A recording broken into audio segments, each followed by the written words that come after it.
Character Art of den King. So I'm here with the fabulous Robert Kruger, who is an Oregonian, a Portlandian Oregonian. Is that correct? I'm sorry, what Oregonian? Are you a Portlandian Oregonian? Well, I grew up east of Portland, in a suburb called Boring. Wow. Yeah, and it has a sister town in Scotland, Dull, and that's true. It's not a joke. And it's called Boring not because it's boring, although it kind of is if you're looking for, urban excitement. It was called Boring because the founder of the town's name was Boring. Wow. And I knew the Borings. There was Daryl Boring and Mike Boring and Wilfred Boring Sr. Wow. So, yes. But the irony is it spawned a very interesting fellow. Oh, well, thanks. So you have many titles here, I see. You are a writer, a computer programmer, a science consultant for entertainment projects. So what sort of stuff are you writing?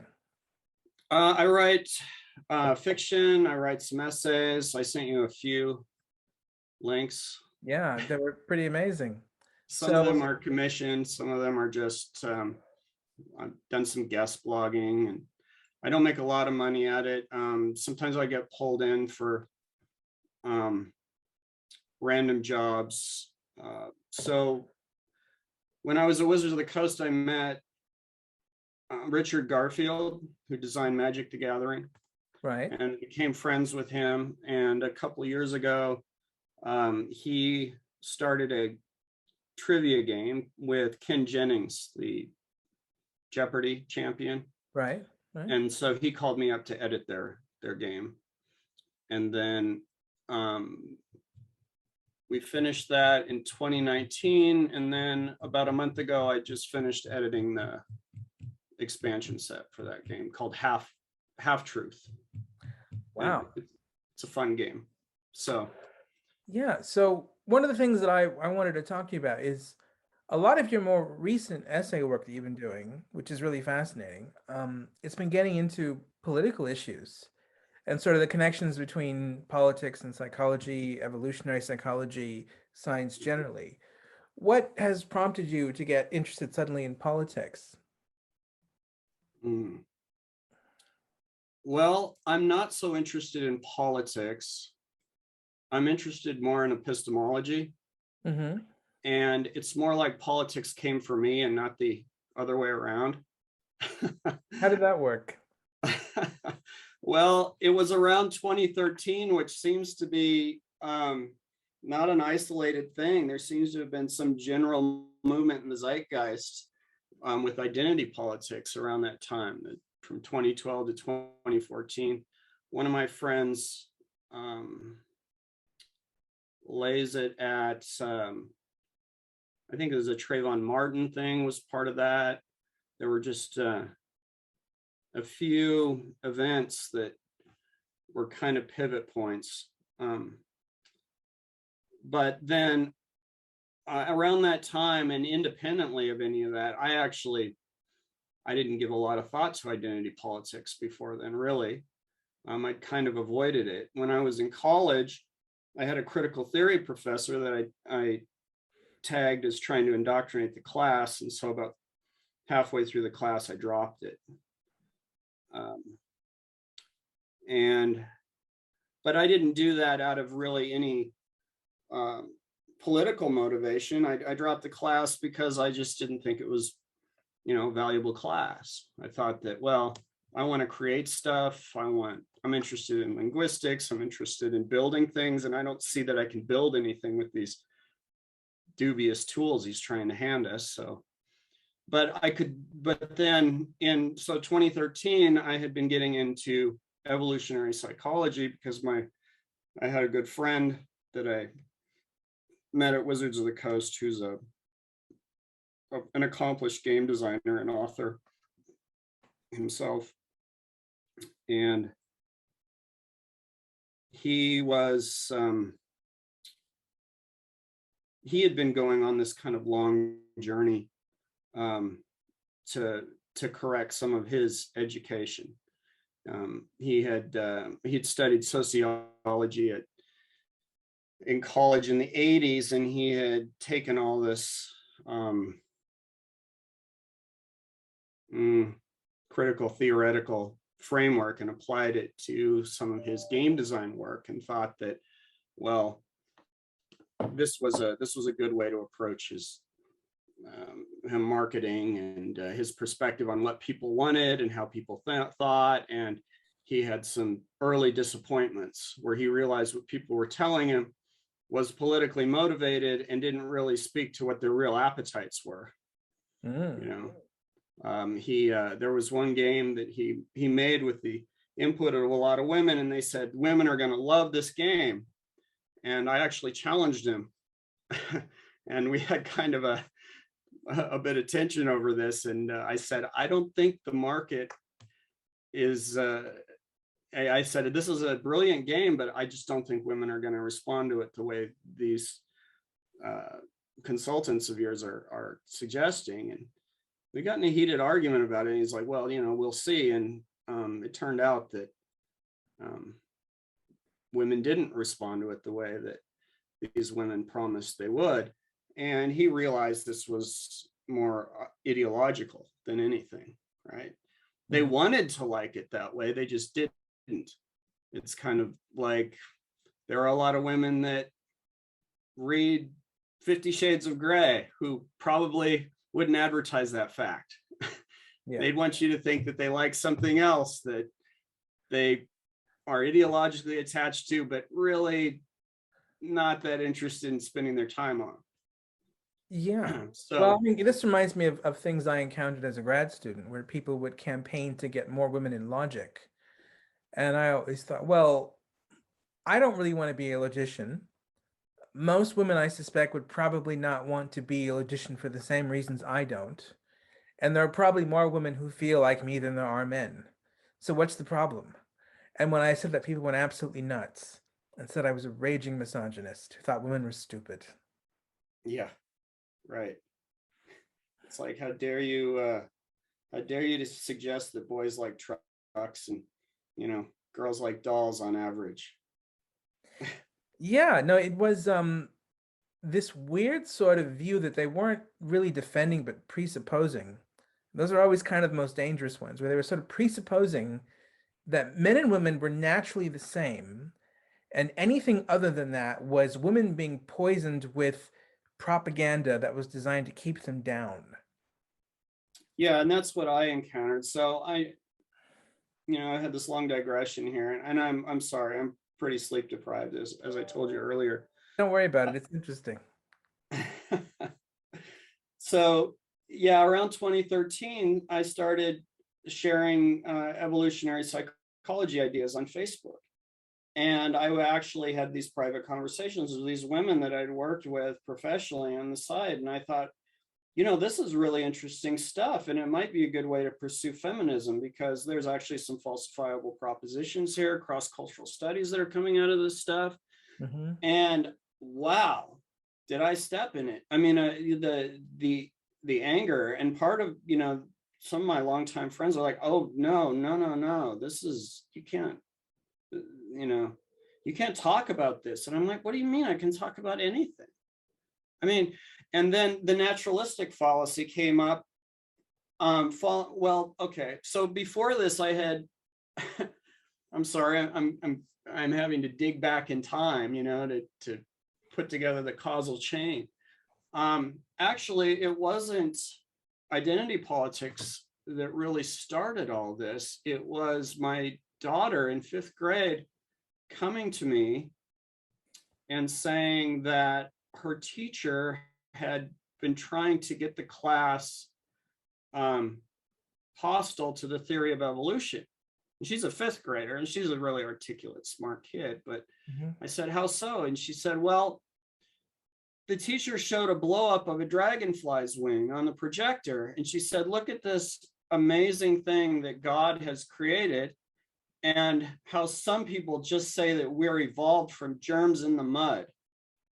And I was like, oh, yeah, that's terrible. And I was really angry about it, actually. And I was going to go to the school, but after talking to several teachers and everything and kind of getting the, the tenor of the community, I decided that wouldn't be a good idea, that the only thing I was going to do was make it harder for my daughter in class. I was either going to have to take her out of school or move her to another class or do it. And my daughter had her eyes open, and I didn't think that she was, that it was going to do her any great harm to maybe suffer a couple of these. So, but anyway, so I went to Facebook and I started saying, look, there's so much ignorance about evolution. I'm going to teach people evolution. So I started posting, and this exercise, after a couple of months, culminated in a couple of heated encounters with people. One of them was my cousin, with whom I since patched things up with, although another cousin was collateral damage because he thought that I was being arrogant and,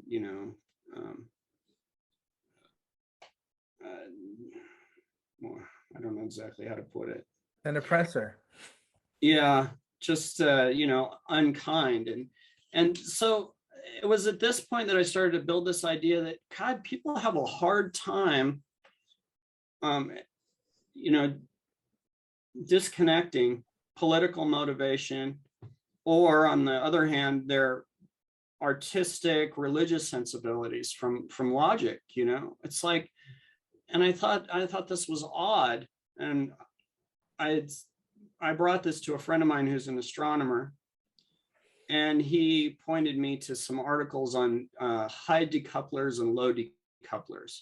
And he said he thinks it's a native thing, that some people just have that a lot of people, maybe it's the norm, I don't know, have a hard time, breaking their commitment, their emotional investment in the way they organize facts. And I guess, looking back, maybe I'm slightly on the spectrum. I've been told that by several people. Well, I am definitively and diagnosed as such, so I'm on the spectrum too. Okay, so, and I've noticed a lot of my friends have that. We're kind of socially awkward, Yeah. But we also don't get really exercised about provocative ideas. We're like, oh, that's interesting. Where's that going to lead? And a lot of people's intellectual probings, are circumscribed by all these taboos.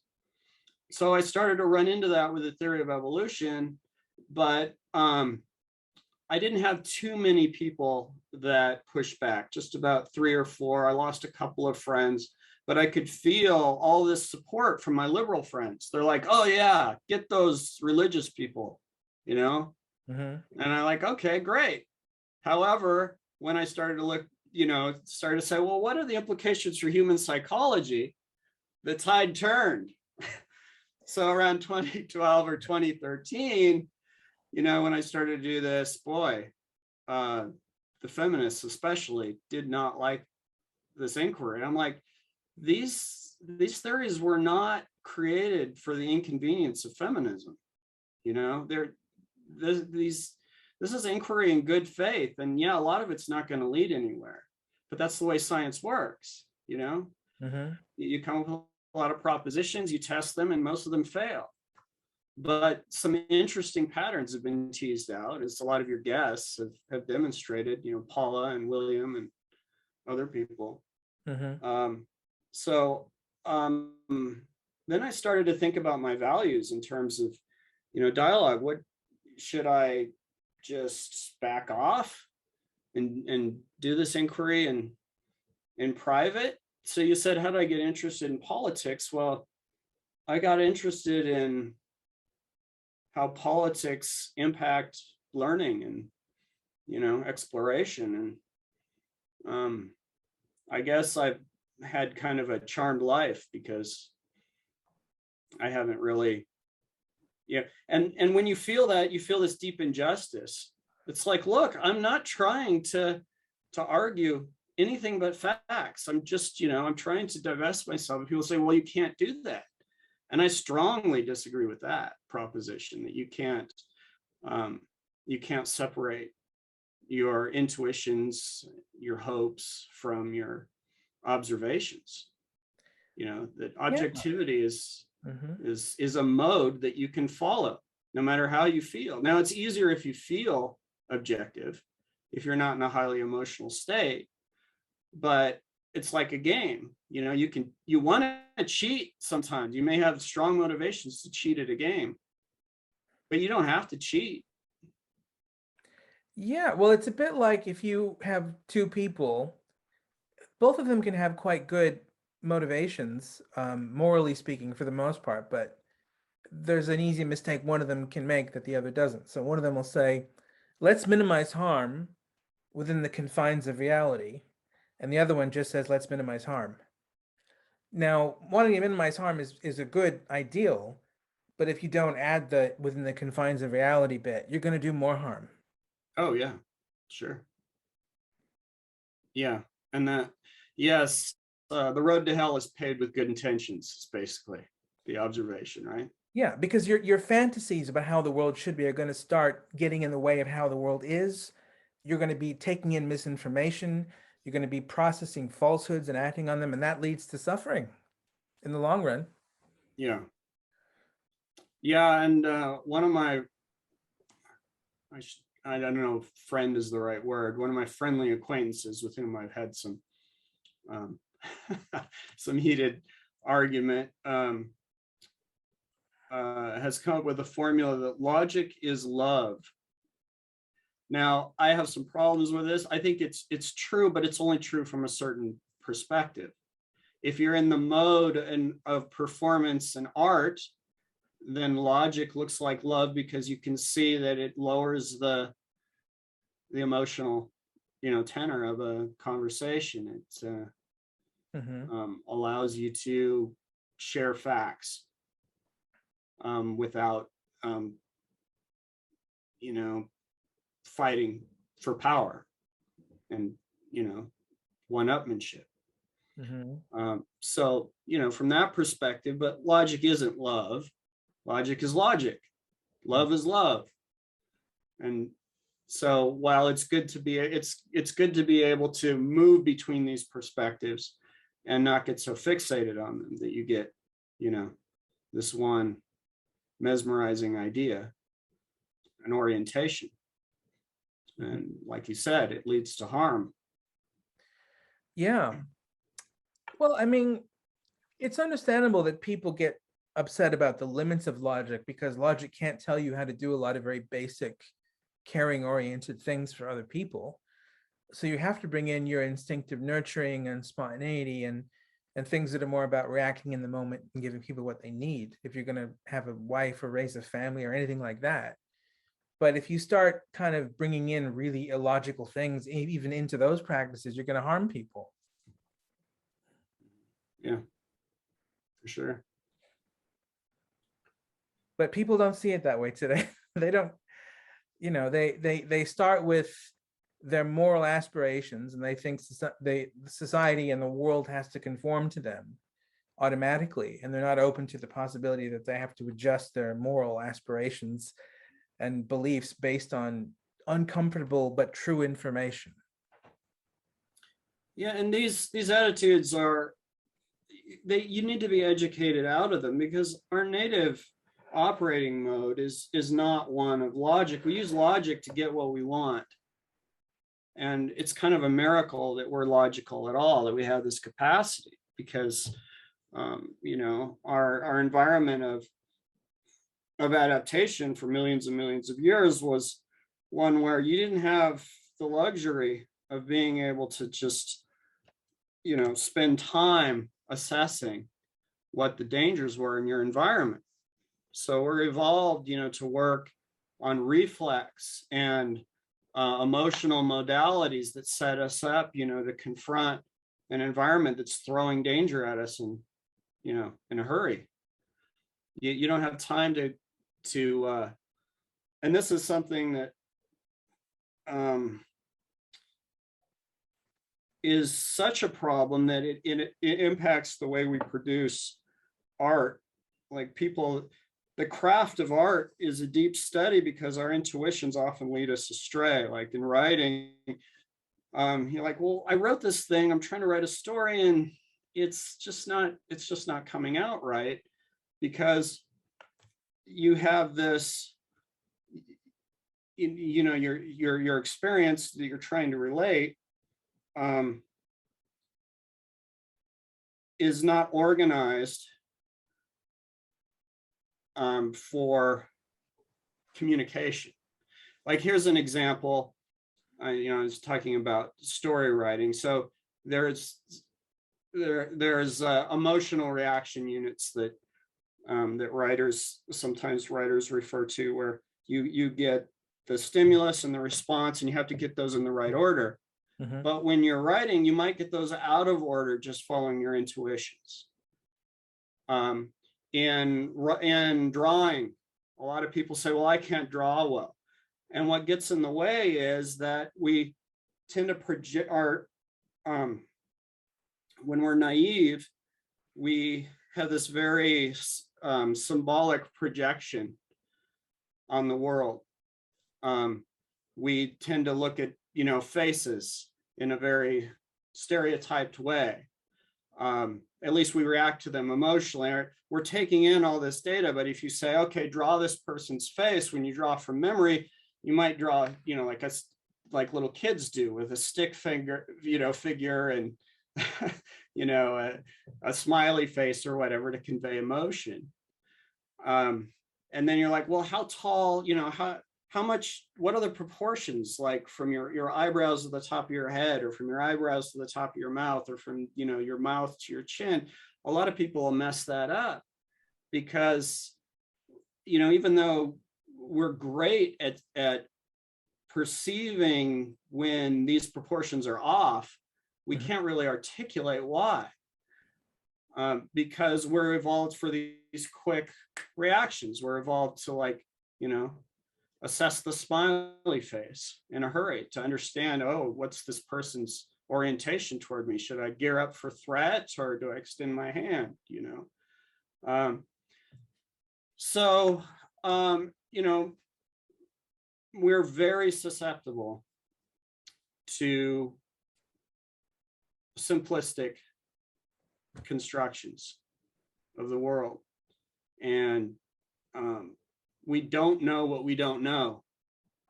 So so your whole point is that, or I should say, correct me if I'm wrong, that we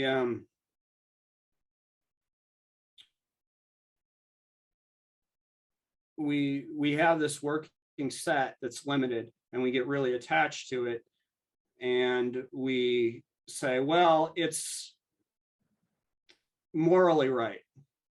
Yeah. So that's the way to go, right? Yeah. It fits our moral context and everything, but the problem is that the moral universe you inhabit is bigger than that, and you get fixated on this narrow view, and the moral space is not what you take it for. It's like a photographer that takes a picture of somebody grabbing somebody from behind, right? And then captions it, this is an assault. Well, actually, if you were to see the whole picture, you see they're trying to keep them from stepping out into traffic, right? Yeah. Actually, a lot of economics is like that. A lot of economics appears superficially like it's exploitation or unfairness, but it's actually, in a roundabout way, distributing wealth and creating class mobility. Right. But it's difficult for people to stand back and see the whole picture. Yeah. And as far as economics go and people's intuitions about that stuff, and this is part of my bias, is having worked with computers for so long, is I see these as information processing systems. So people are rightly suspicious of top-down prescriptions for economics because they are very limited in their perspective. If you have a lot of independent actors, each person as a node in an economic system takes in a lot of data and is crunching a lot of data that's very hard to capture from a top level view, right? So there's a lot of independent actors are creating this huge economic computer from one point of view. It's this very sophisticated. And the top-down approach tends to be a very simple computer that does simple calculations. And the brute force, wipes away a lot of complexity. And a little node of complexity might be a human being. And wiping out people as individuals it's immoral, you know? And, well, yeah, it reminds me a bit of something I've always found quite fascinating, which is the Soviet Union in the 20th century had way more resources, natural resources, than the US did. So you would have expected that the Soviet Union would be much better at distributing stuff to people than the US was, but it wasn't. So the question is, why is that? And the answer is that it was all distributed manually by bureaucrats, whereas the US had supply and demand. So there's something about people spontaneously making purchases freely and then having the market respond to that. For all of the problems involved in that process, it still is amazingly effective at spreading resources effectively, even smaller resources than a country with larger resources that tries to spread everything from the top down using bureaucrats who price everything and determine what the surpluses and the shortages are going to be. That's really difficult to do because there's so many products. It's difficult for a group of people to write them all down and plan them out correctly so that everybody gets what they need. It's much easier to just have a market. Yeah. Well, and also the value of things can be very local and personal, right? I mean, what's the value? And this is a problem though with capitalism too, is, like there are a lot of very personal considerations that are brought to bear in any financial transaction. Like I might go down to a coffee place and pay more because I like the person down there, right? And part of the value add is my interaction with that person. Well, how do you capture that from a top level? You can't. At least you haven't been able to in the past. So this brings up some interesting questions. And I am not a hardcore capitalist. I think, and I think that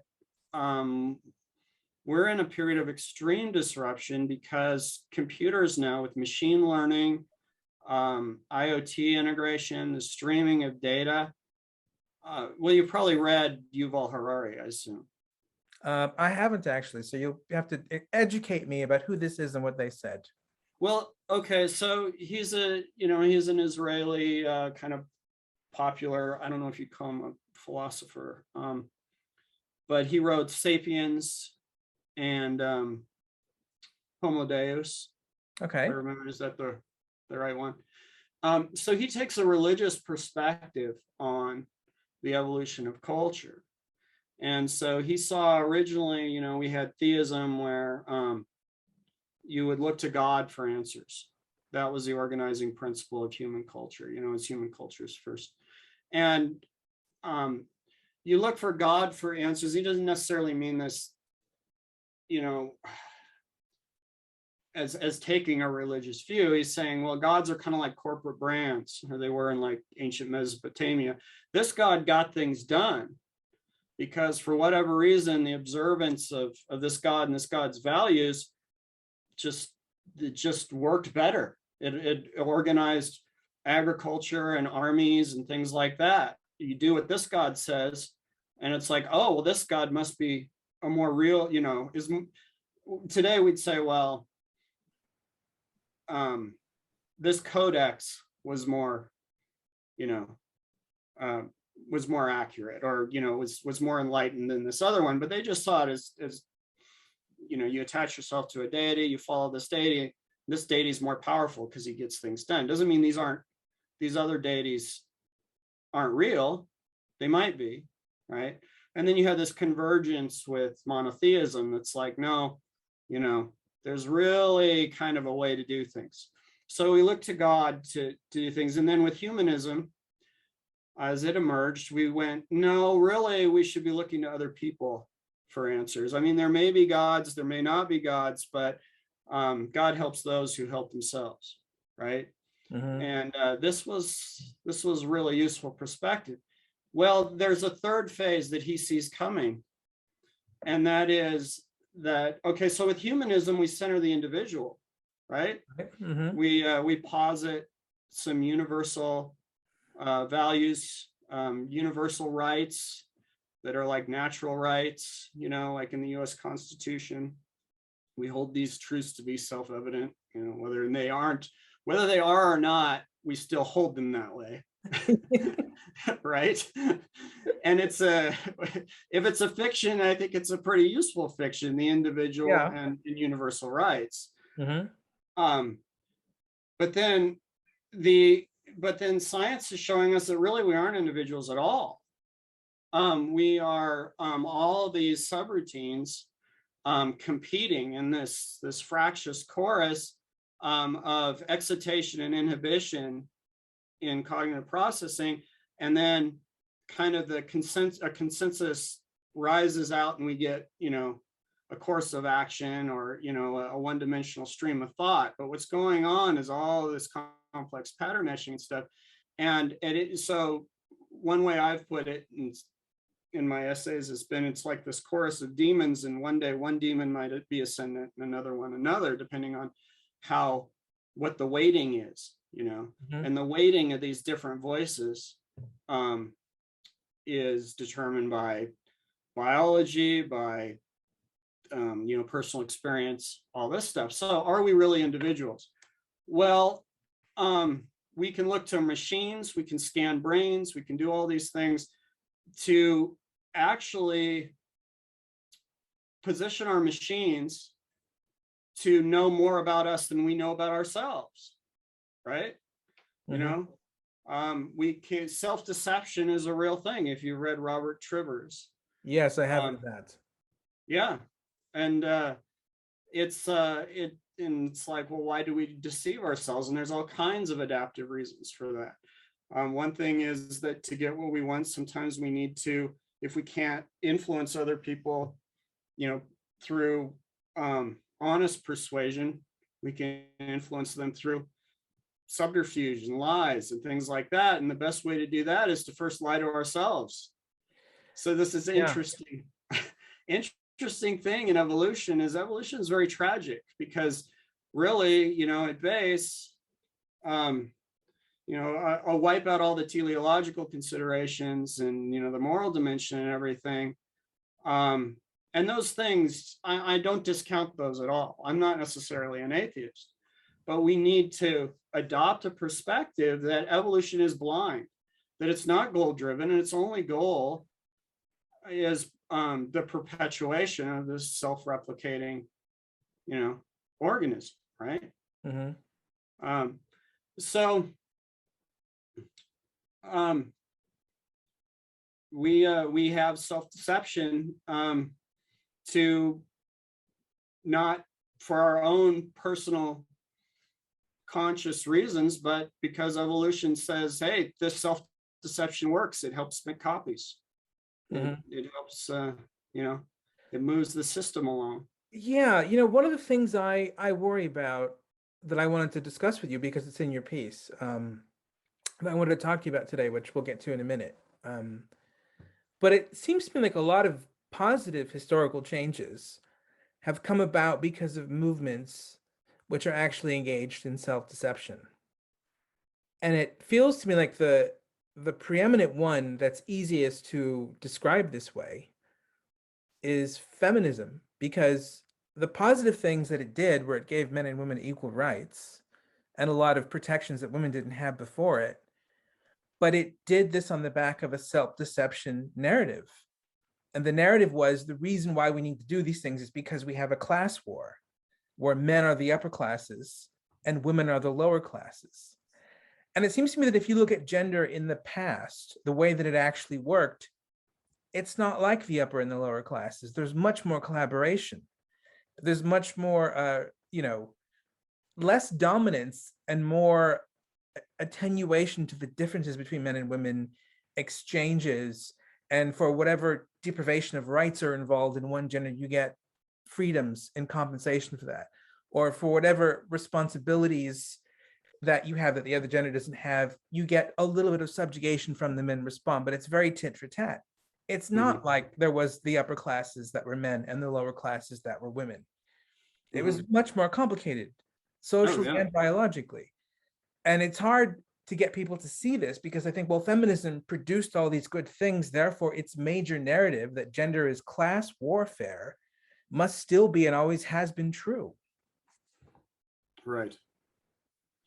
Well, the problem is that we see a lot of these big philosophies, they draw these correspondences and they project these patterns that aren't necessarily there, but they're functional to think they are.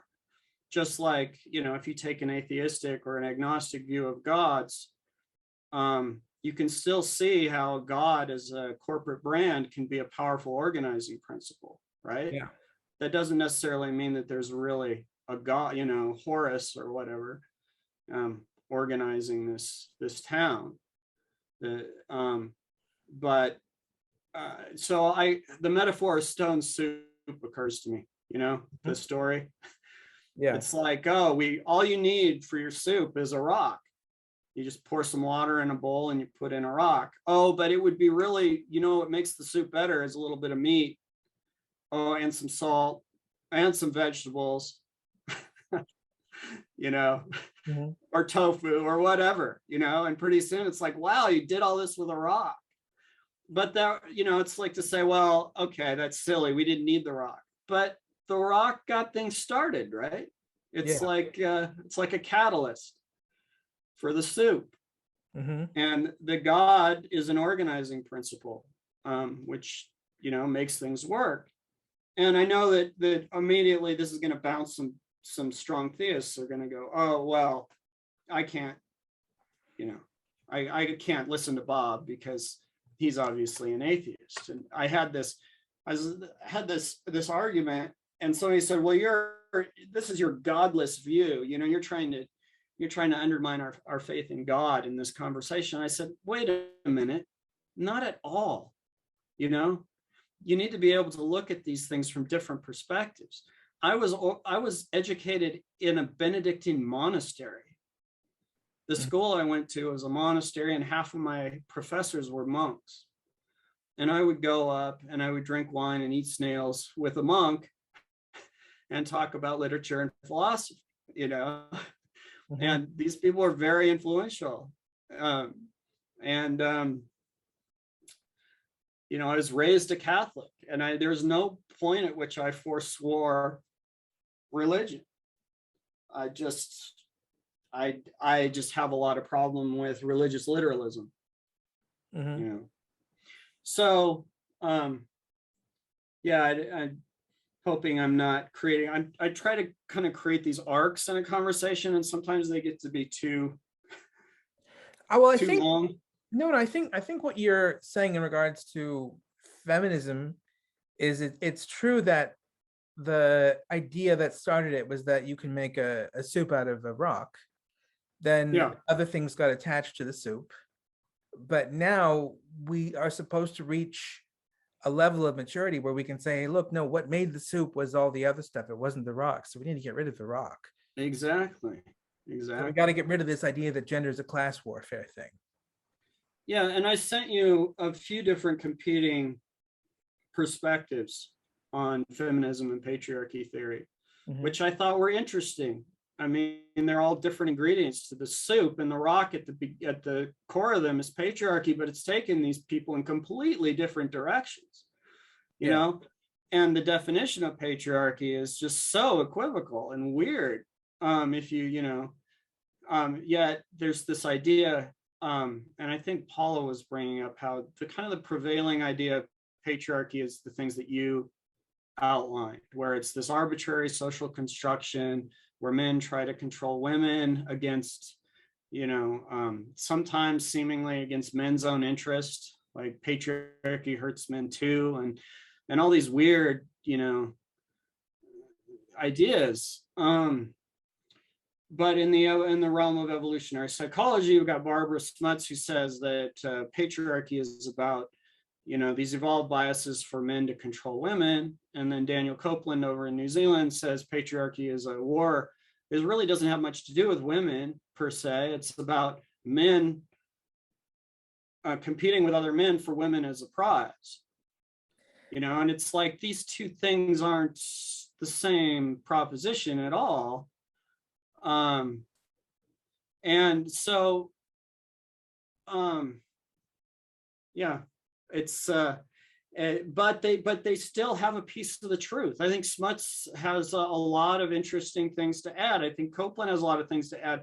The problem is that they don't cohere in the way that, that they're packaged around this patriarchy theory. At the beginning, patriarchy is, to me, is not so much a cause as a description of a bunch of effects of various causes. I mean, the feminist view is, well, patriarchy does this stuff. But I think that, once we, it's like you give women a political voice, you give them representation in arts and different professions and things like that. And it's like, well, we're still left with this kind of weird conflict. What's going on? And then you go, well, maybe it's biological. Maybe it's not a social construction at all. I mean, not all of it, obviously, right? Yeah. I mean, representation is very important, whether you're talking about race or gender, because then the stories we tell are important. I mean, I'm a storyteller, so I believe that stories are powerful, but I don't believe that they should be privileged like objective facts. Well, speaking of powerful stories, I wanted to talk to you about one of your essays that you sent me. You sent me a couple that were really lovely, but this one essay in particular where I read it and I was thinking, I could talk to you about this essay for months. I wrote at least 70 questions just based on one essay. So I was wondering if I could talk to you about this one essay today. Sure. Called Liberalism Needs a House Cleaning. That's the title. Yeah. Now, I love this essay because everything you say in every sentence is like a gold mine of questions I can ask. So I want to read some quotes from it, and then we'll get into why you take some of these positions, because they're really interesting, nuanced positions. And they don't sort of easily peg you as a liberal or a conservative. And I'm always fascinated by politics like that, which can sort of transcend left and right to some extent, even if it is left or right. As long as there's an attempt to sort of dialogue with the other side or take on board something the other side says and take the other side seriously, that's always fascinating to me. One thing I wanted to ask you initially is there's this quote in this essay that starts it off, where you say, quote, "After this post," meaning this essay, "I hope to leave off religion and politics for a while. I'm a liberal and a liberal apologist, but also a philosophical conservative, meaning I'm more into Adam Smith than Karl Marx, more into Plato and Lao Tzu than Nietzsche. But don't let me do your homework, please. Read widely." Now, the immediate thing I wanted to ask you about that is, why Adam Smith? He's the father of capitalism. Capitalism is supposed to be about exploitation. Marx is supposed to be about countering that and creating a better world. If you're a liberal, why go to Adam Smith? Well, I guess I hate to use this construction because I think it gets too associated with a right-wing perspective, but I think of liberalism as classical liberalism. Like I said, the privileging the individual and rights. And so Adam Smith, you could look at these two ways. Is he an advocate or is he an observer? And I think he was a keen observer, right? Mm-hmm. So, we think of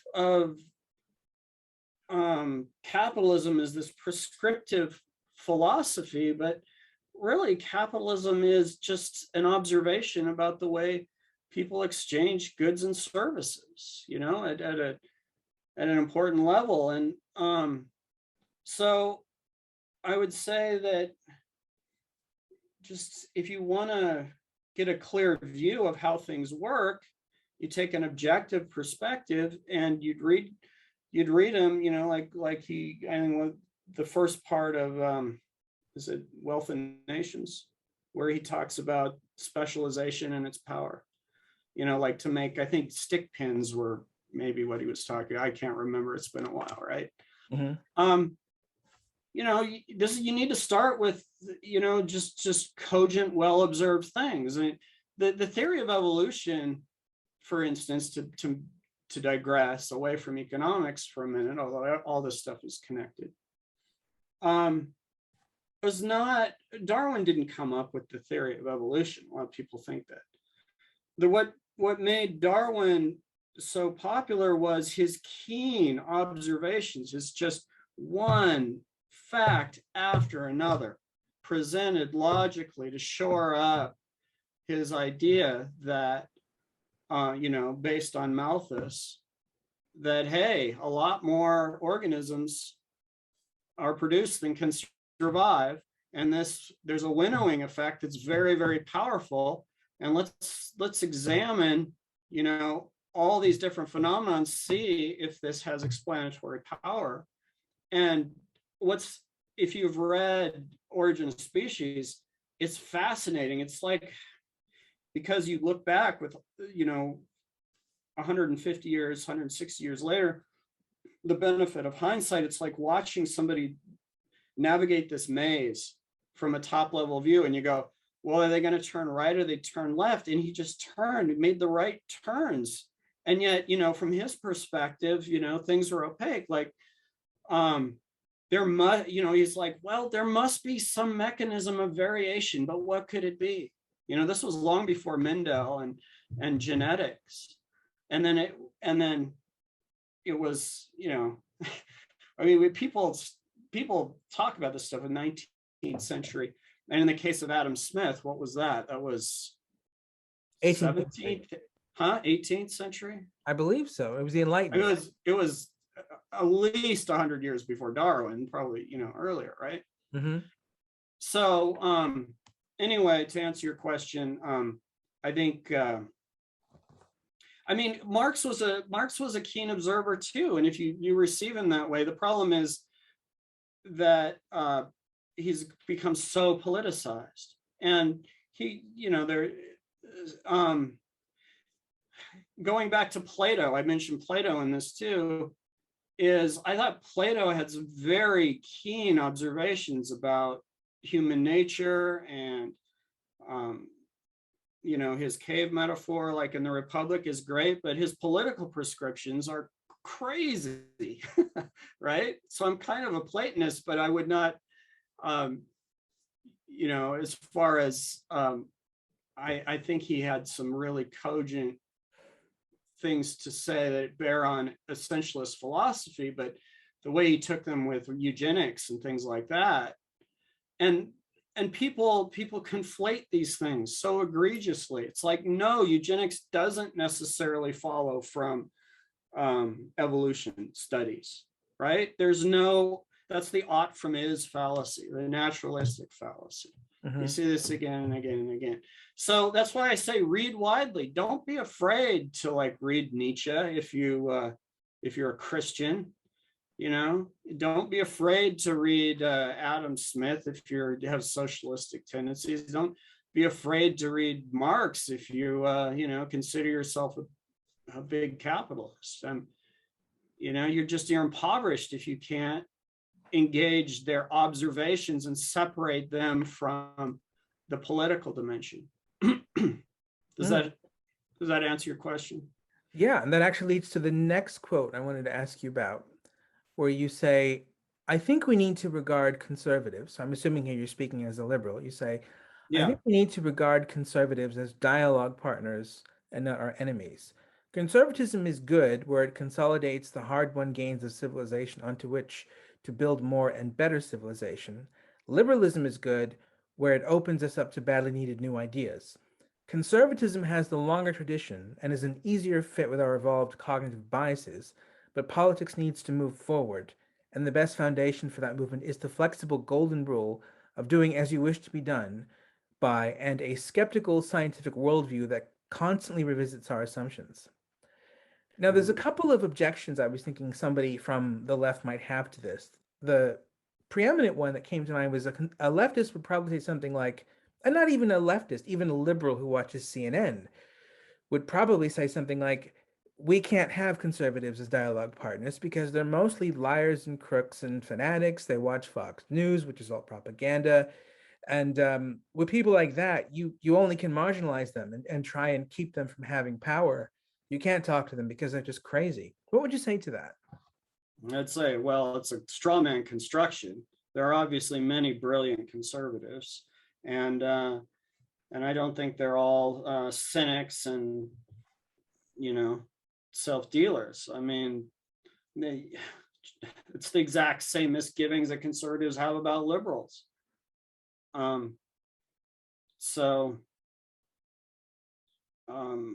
I don't know, it's immature.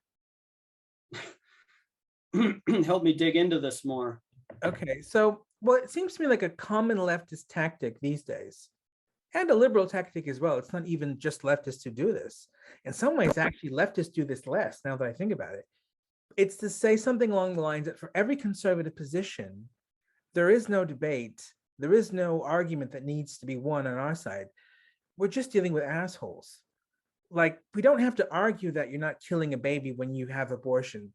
These people just want to control women. They're assholes. So don't worry about it. Don't worry about the argument. Well, it's argument to consequence. It's a logical fallacy. So if you're in the mode of logic and fact production, then this argument, then leaping ahead to the political dimension, is just a category error of it's outside the bounds of logical procedure. It's like, what, are we talking, if you're so morbidly fixated on politics that you can't enter a logical mode, then you're handicapped. But I mean, this is the thing though, is that, like I said, we use logic to get what we want. So you get in these conversations and they just go around and around and they grind and they get nowhere because people refuse to enter a logical mode and get out of the political mode. So even saying, what do you say to liberals like this? Is like, well, if you're approaching me as a liberal or as a conservative and we want to actually figure out what the facts are, then I don't think I can have this conversation with you because you're too blinkered. You're not,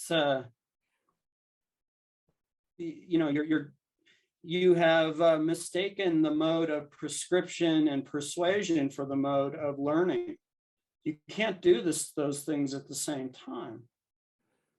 Okay. Or if you do them like with this rapidly oscillating thing where you go back and forth. You go, you negotiate facts and then you come, but most people have made up their minds by the time they get into a political discussion. And so there's no real forward movement. You're just scavenging for confirmation bias. Okay. So, you say, well, what do you say to liberals? It's like, hey, if this is what we have, if we're having a political conversation, screw off. I don't, unless I already agree with you. And then, yeah, I can help you build confirmation bias. And that can be good because sometimes you need to say, how do we sell this thing? We've got our product, we got to sell it. Let's stop thinking about, making the product. We've got it made. Now we just have to promote it. Maybe that's what makes it so hard for me as a fiction writer. As I have my work out there, I have some people that really seem to like it, but I hate the salesmanship. Okay. So, I mean, obviously there must be some conservative positions that you think are just crazy. Like, I would Oh, imagine sure. QAnon, for instance, you think is just crazy, right? Yeah, I mean, we've never talked about it, but you're correct. I just happen to think it's crazy. Do you think that because it's crazy, it's not worth arguing against if someone believes it? Or do you think even if it's crazy, you have to win the argument? Well, my project would be to go, okay, how did you arrive at this crazy position? And then pick that apart and then go to an epistemological thing and go, let's not talk about your conclusions. Let's talk about how you got there and interrogate that process and see if we can improve that. Right. Mm-hmm. And then in doing that, sometimes I do this exercise with people and then they go, and then I realize, well, their epistemology isn't broken. They're just equipped with a bad set of facts. Now, usually that's not the case. Usually I find there's some real problems with their epistemology, but that can happen. And that leads me, and I go, oh, well, we agree on the right procedure. We agree on we agree what logical fallacies are. We agree what is out of bounds for a logical discussion. Me being an asshole or the devil incarnate has no bearing on the truth of my propositions, right? Mm-hmm. So we agreed on those things, and then they say, well, there's this fact that's distorting your view here. You're taking the right approach, but you need to step back. And you go, oh, so that's what I would do for QAnon people, is try to and actually like one of my good friends, I don't want to call him out, but he was my trainer up in Washington. I made great gains physically in my 30s and early 40s in his gym. And he's taken this anti-vax stance. And so on the surface, I thought this was completely nuts. But then when I examine the set of factual assumptions he's dealing with, when I say factual assumptions, I don't mean he's right, but I mean that they're objective, right? They're either right or wrong, but they're not politically wrong or morally wrong. They're just propositions of fact. So I see that his set of factual propositions has a few ingredients that I hadn't, entertained. Like one thing, when he, should people have to wear masks in the gym? Well, we find out with COVID that a lot of people that are succumbing are susceptible because they're obese. They have all these underlying problems, right? And so exercise protects you, presumably, especially a sustained exercise habit. Staying in shape protects you from succumbing to COVID, maybe even. So I still think that vaccination is a good idea, but there's an argument to be explored here that gyms should get some extra consideration.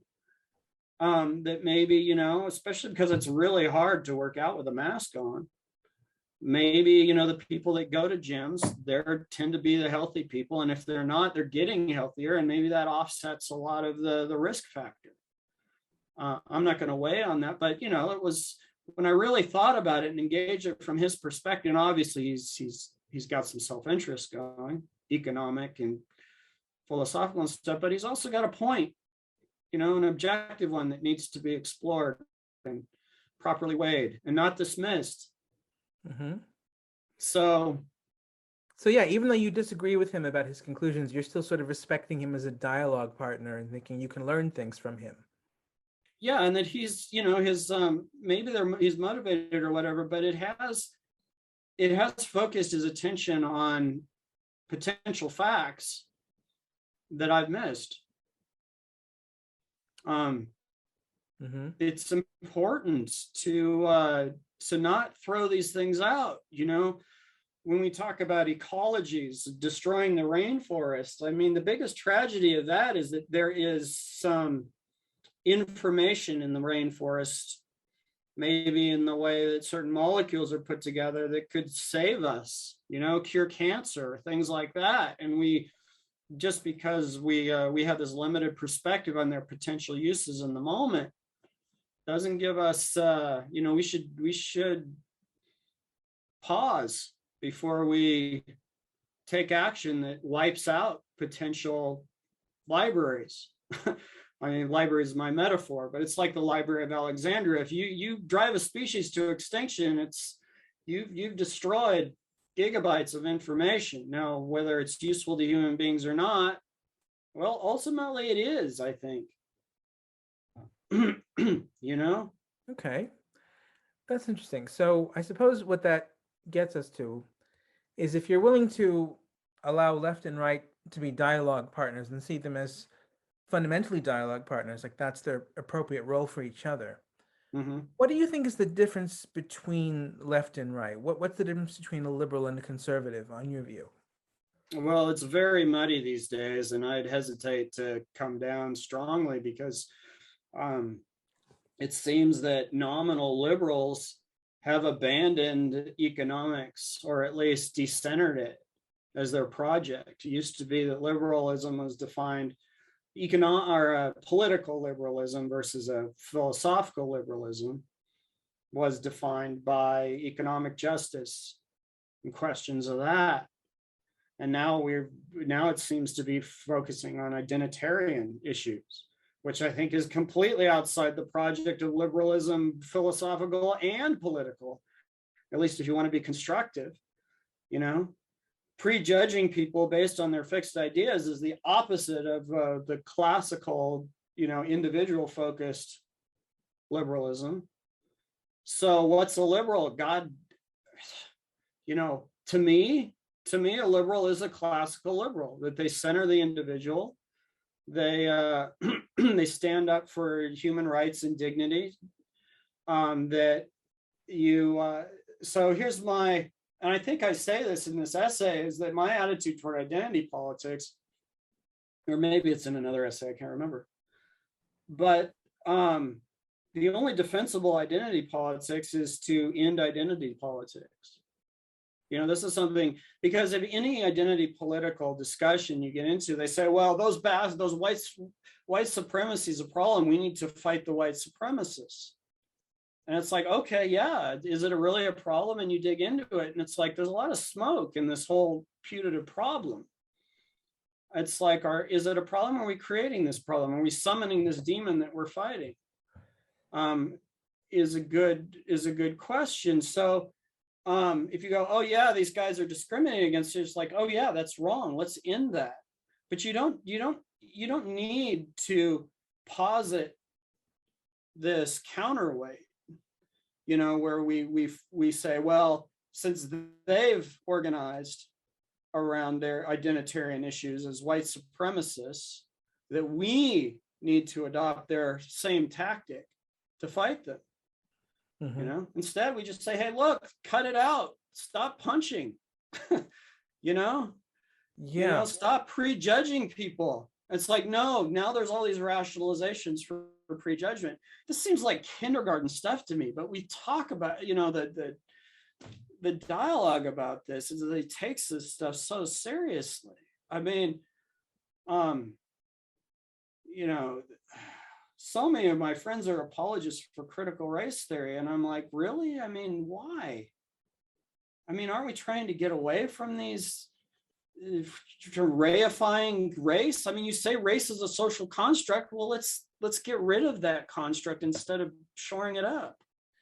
Yeah, that's interesting. One of my previous guests, I haven't released the podcast yet, but the philosopher Qasim Qassam, I think that's the name properly. If I get it wrong, I apologize.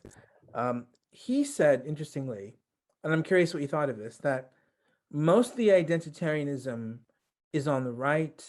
You can see it in the Trump voter. You can see it in Brexit in the UK. It's the preoccupation with foreigners damaging the country and people of color having positions that previously were preserved for the white majority that's really threatens the right. So they're the ones who started the identitarian stuff, and the left is just reacting to it if it's reacting to it at all. What would you respond to that? Hmm.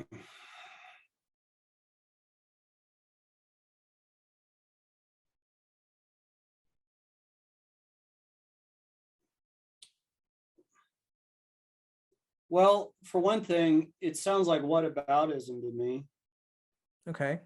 a distraction. I mean, it's like when you're accused of being prejudiced, the proper response isn't to say, oh, look, those guys are prejudiced.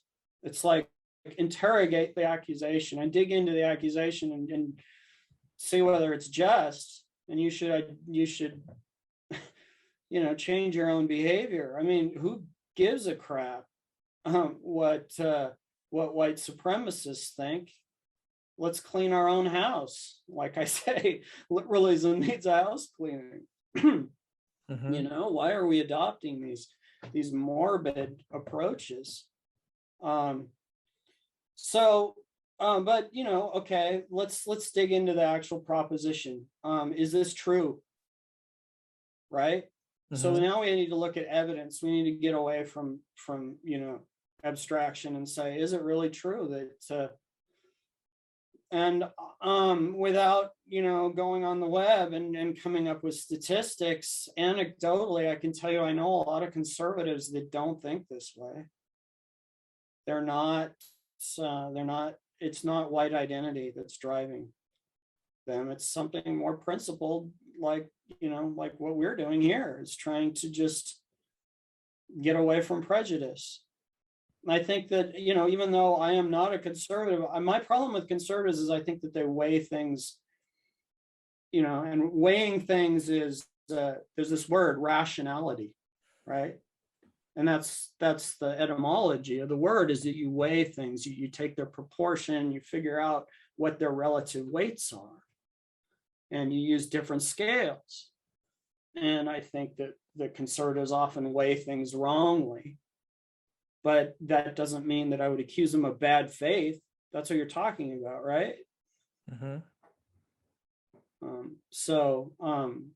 We weigh things differently, but we're going to weigh things differently as a function of not just politics, but biology. I mean, my brain is different from your brain. We have a different genetic heritage, and we are capable of abstractions and the process of logic and repeatable observation and doing experiments, but we have our different perspectives. We're going to be fixated on different things. I have a poor sense of smell.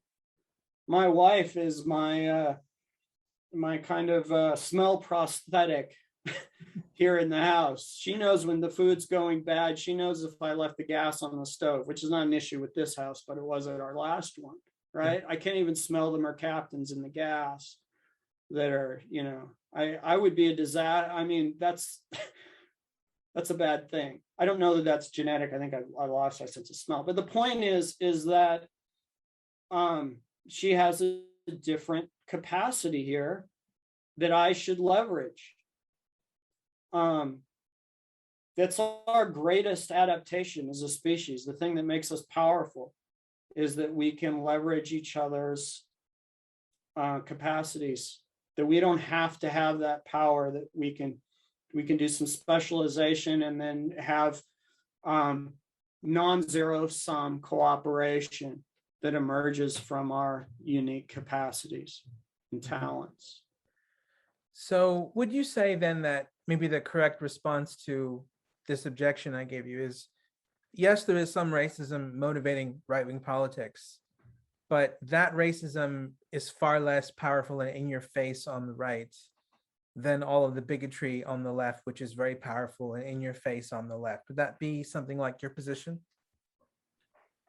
When we talk, I just wouldn't make a blanket statement like that. I mean, it's very regional. When you talk about, there are subgroups that do have strong white identity that I think is appalling and more dangerous than anything I've seen on the left. So I wouldn't categorically state that right-wing politics is less identity politics is less pernicious than left-wing identity politics. I kind of just condemn it all. It's that old argument, what's worse, Hitler or Stalin? It's like, it's kind of a stupid approach. It's the authoritarianism that's bad. Tallying up the body count or whatever is a stupid exercise. I think. Do you think identity politics, whether left or right today, has become something like a religion?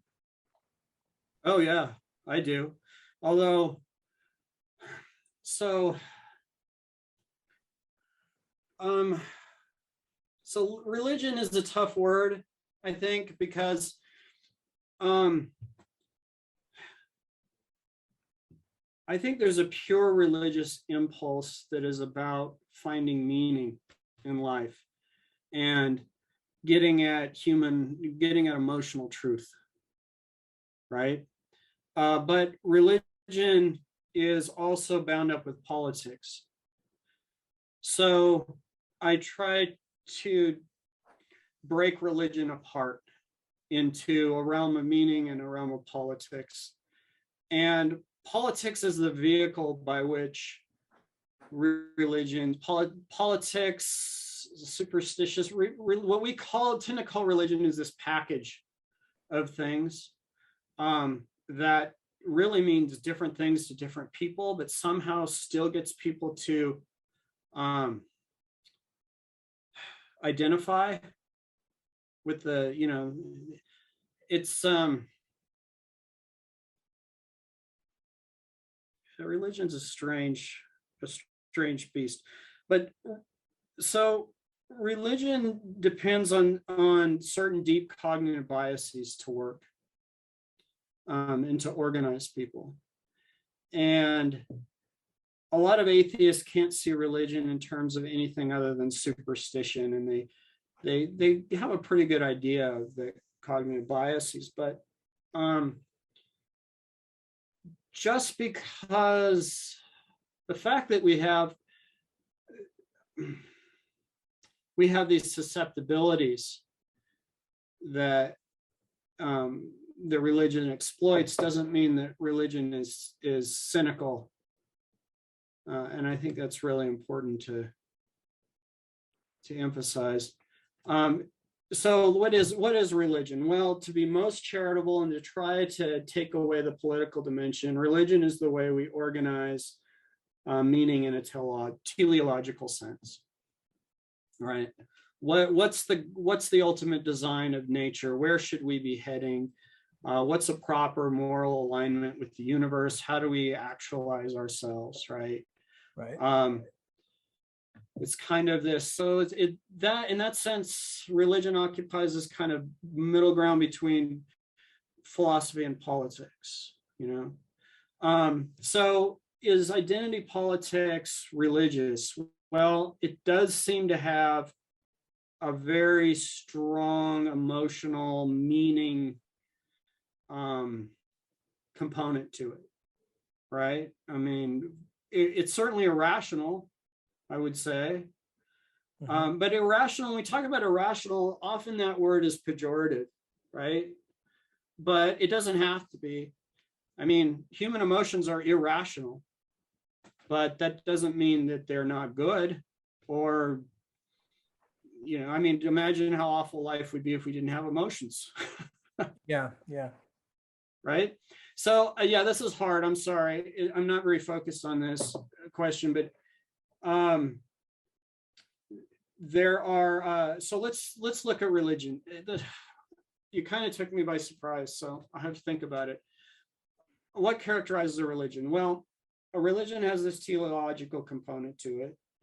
It has this political component in that it is social normative, tries to get people to behave in the same way, right?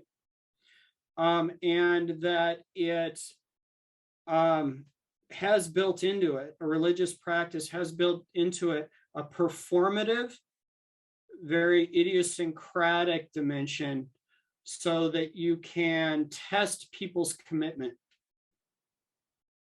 It has, people go, why do you wear the goofy hats and say the prayers and the chants and go, have all this ritual? And it's because if you, by observing the trappings of religion, you signal to other people that you are committed to the tenets of the religion. Mm-hmm. You follow me? Yeah. Yeah. So the religion necessarily is goofy. Are identity politicians goofy and performative? Do they signal? Yes, clearly. So, superficially, it has a lot of things in common with religion. It has this teleological thing, like we're on this grand moral mission, right? Mm-hmm. It has this performative aspect where we have all these counterintuitive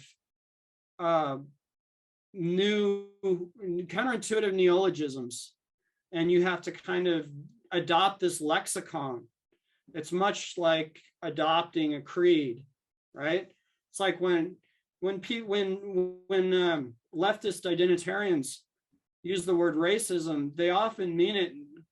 They often attach a meaning to it that's completely, controlled by leftist identitarianisms. The idea that religion is power plus privilege.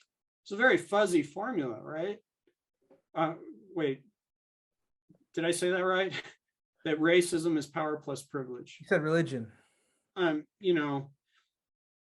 does that make any sense? If I'm walking down a blind alley and somebody of a different race pops up and they have a gun and I don't, in what sense do I, as a white person, have more power and they lack power in that context? But that's not what they're talking about. They're talking about this vague, systemic idea of power that attaches to whiteness and stuff, and it retreats into these abstractions that you never can attach to any real phenomena, not in a really coherent way. So it's like trying to define God. People say, are you a theist? Are you an atheist? And I'm like, right off the bat, you have a problem. How do you define God? Right? So, so we have this lexicon of goofy words that white privilege and racism is power plus, assumed systemic, whatever that means. I mean, is something systemic if the law if the law of the land, it actively discourages it or punishes its practice? Well, the way that I think of systemic in the context of a claim like systemic racism is systemic means that the system functions as though it has racist psychology in it, motivating it and driving it, even if it doesn't. So right. It's like saying, well, we don't know if individuals that are white actually are racist against Black people, but because Black people are more likely to be in prison than whites, the system is systemically racist because it's like what would happen if the white people were racist. Mm-hmm. Right. Right. And I think that's actually a category mistake, but that seems to be the claim that people are making when they talk about systemic racism. And you can take this term and use it objectively like this and go, well, what are its uses? And we can make this meta-analysis of systemic. But when an identitarian uses it, they don't use it that way. They use it as they use it with emotional attachment. They use it as part of their signaling. They use it as a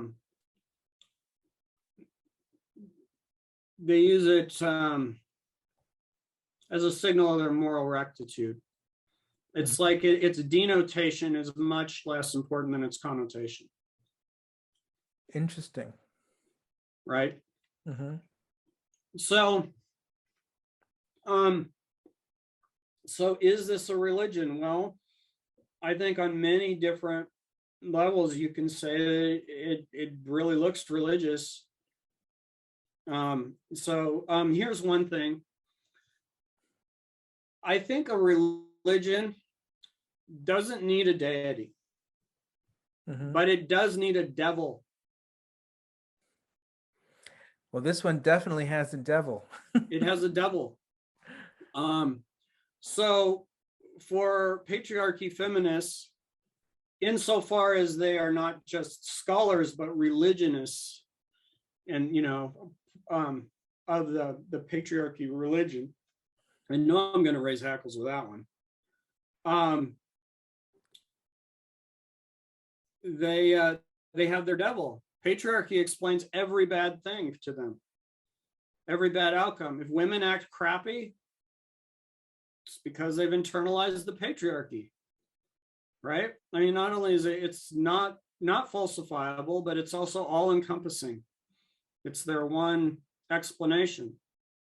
Race identitarians, at least right now, there's this moral panic over white supremacy. White supremacy, systemic white supremacy, seems to explain everything. It's a devil. Tell me one thing in American society that, one ill in American society that can't be laid at the feet of white supremacy, And so, are they wrong? Well, they can't both be right.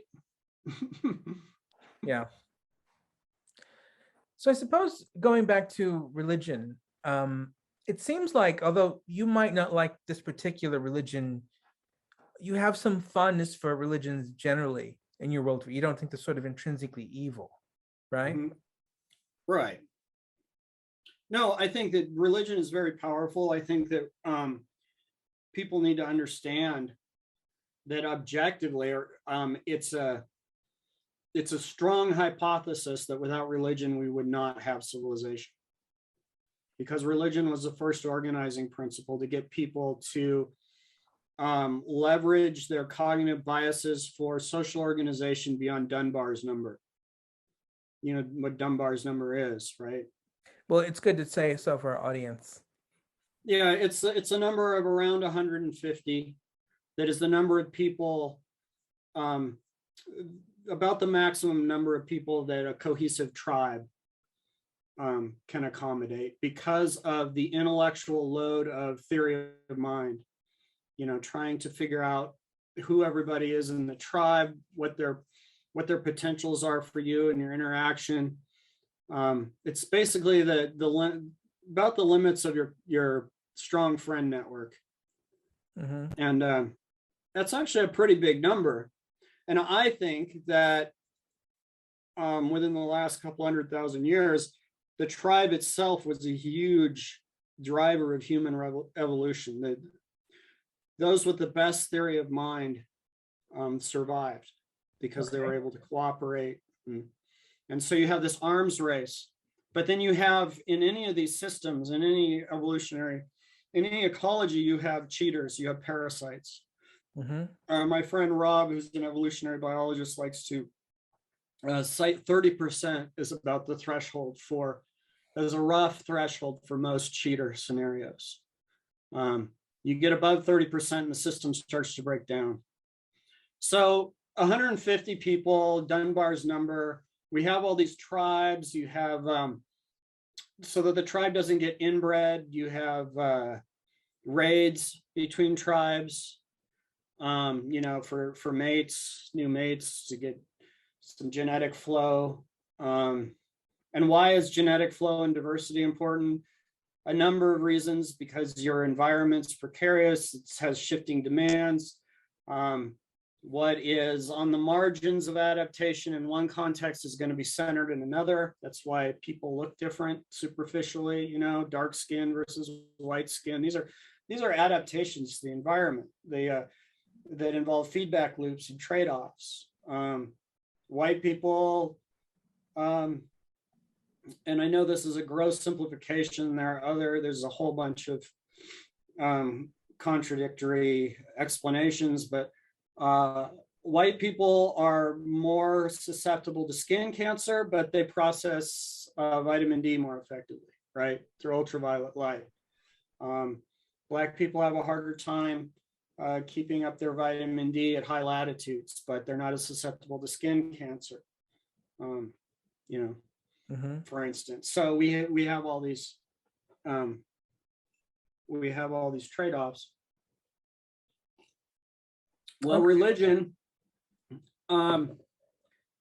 allows us to create this proxy with gods that's kind of like a stand-in for more tribal members.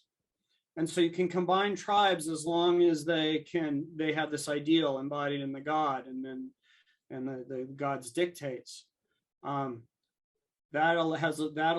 was the first, that ability to leverage. You start with primitive animism, which is kind of the tribal level, and then you have real gods that start to ascend into the sky, which you could think of as kind of a psychic hierarchy. And then eventually you have monotheism, right? Or something like it. And even Hinduism today, I can't speak to a lot of Hindus, just some of my friends.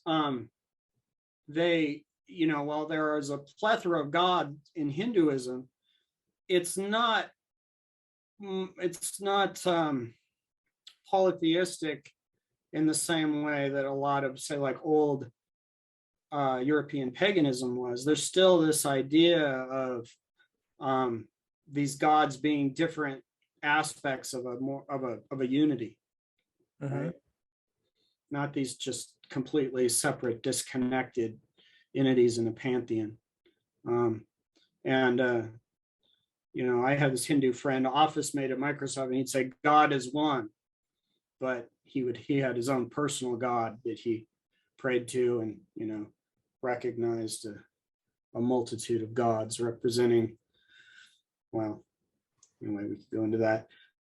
So I'm starting to kind of meander, but to draw back to your point about religion, where it came from and everything, I think it's a very strong hypothesis that religion has a important organizing function that at some level is indispensable. I don't think we're ever going to be rid of it.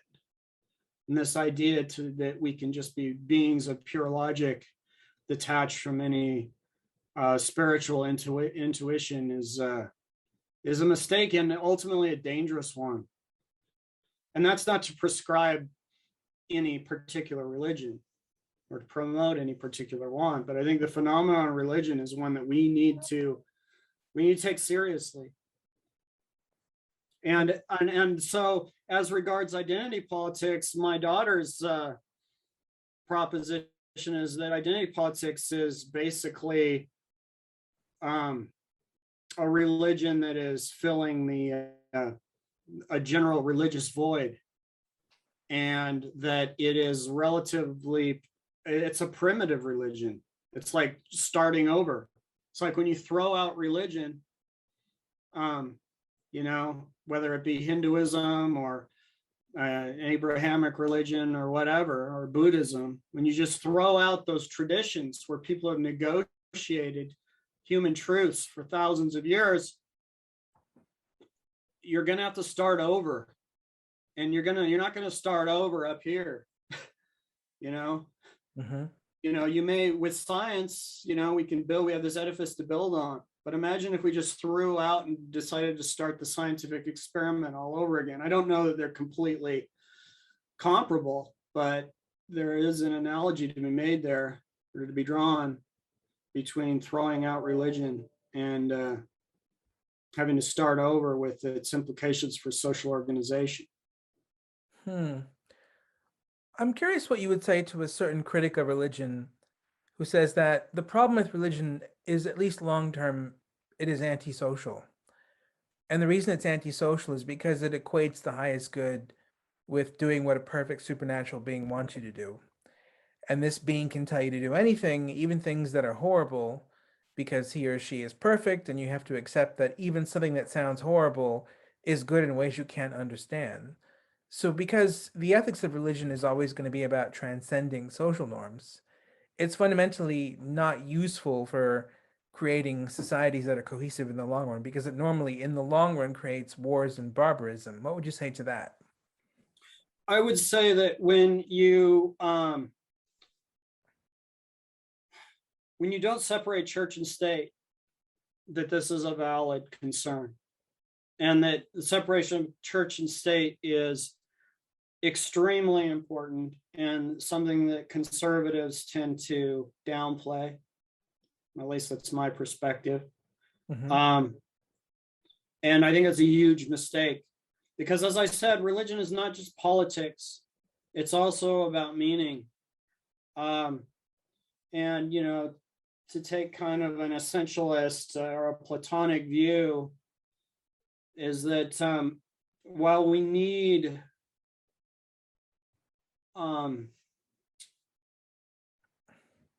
we need an organization of meaning. Meaning is like something that exists in an idealized realm, and we only attach to it imperfectly. That doesn't mean we can do without it. So having a plethora of religious perspectives that are all, indulging kind of this common religious impulse is fine, is good. The problem is one becomes preeminent, and then it becomes codified and literalistic, and it overwhelms the political system. It's the intrusion of the aesthetic meaning mode into the logical mode, and it distorts logical inquiry and tends to prune down the tree of knowledge to Mm-hmm. a pretty limited shrub stick. Okay. So, what recipe is there, you think, for making sure that the most powerful religions are the social ones rather than the antisocial ones?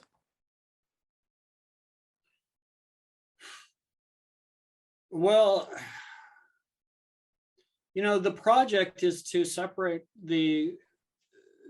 meaning from politics, which is a tough project, right? Mm-hmm. I think that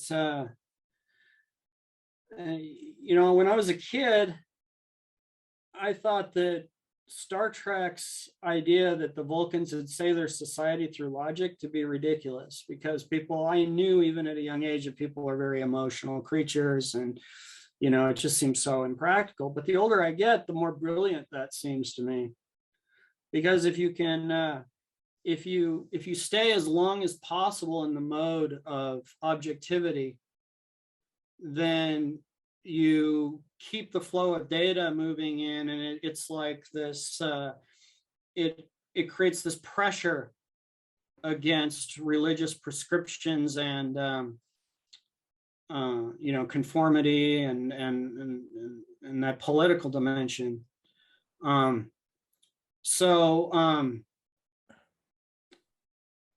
How do you keep it social? Is you keep it objective as much as possible, and that when you move away from objectivity, you move toward values of like the golden rule, kindness. The problem, of course, and this is to speak to your earlier points, and in the Tao Te Ching, there's a really important proviso. There's a lot of good things in the Tao Te Ching. I think that it's not uncorrupted by politics, but it's overall pretty great piece of work. So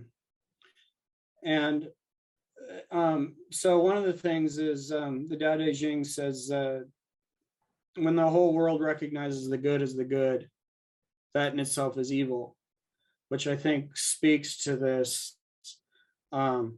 narrowing of focus. when everybody agrees what the good thing is, well, you're probably in a literalistic situation and you're missing a lot of important data that changes the moral equation, right?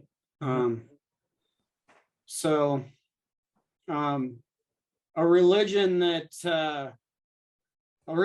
pays attention to the Tao Te Ching would be a pretty good religion. That's interesting. So that sort of gives us some insights into what you think about power in regards to ideology. And that leads us to the next passage I wanted to ask you about, where you talk literally about power in this essay. You say, politics is about negotiating power. Some liberals would have you believe that no one ever opens their mouth except to negotiate power. This is wrong. This is what I call an objective mode of discourse, among others. This is the mode that teaching should be about. It's the mode of exploring facts and imparting knowledge. In the objective mode, you don't have any agenda except to learn, or at least you keep the discussion clean of agenda, even if you're secretly gathering facts for some ulterior purpose, unquote. Right. Now, what's interesting is I was imagining when I read this passage, what might a liberal say in response to this? Not a leftist, but a liberal. The liberal could say something like this, that this is a straw man argument, because liberals don't believe that all there is power relations. That's postmodernism. What liberals believe is that whenever politics is being discussed, that's when you're dealing with power relationships. And that's when the ultimate obligation is to make sure everybody has an equal amount of power. That's all that liberalism is about. What would you say to that? That everyone has an equal amount of power is what liberalism is about? It's about trying to make that happen.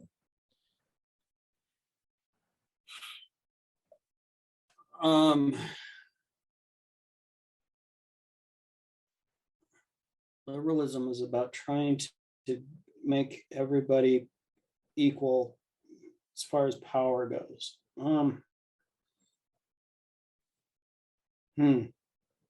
I'd say it's pretty that's pretty impractical. Impractical in the sense that you can't make everybody equal, or how is it impractical? Yeah, you can't. Well, yeah, you can't, and yes, you shouldn't. I mean, as I said before, our greatest adaptation as a species has been to be able to leverage other people's strengths in a social network, right? And actually, maybe that's something we can get to before the end here, is to talk about social media, which I think is a very dangerous thing. And I have a lot to say about social media. Do you think social media has given people the impression that everybody can have an equal amount of power?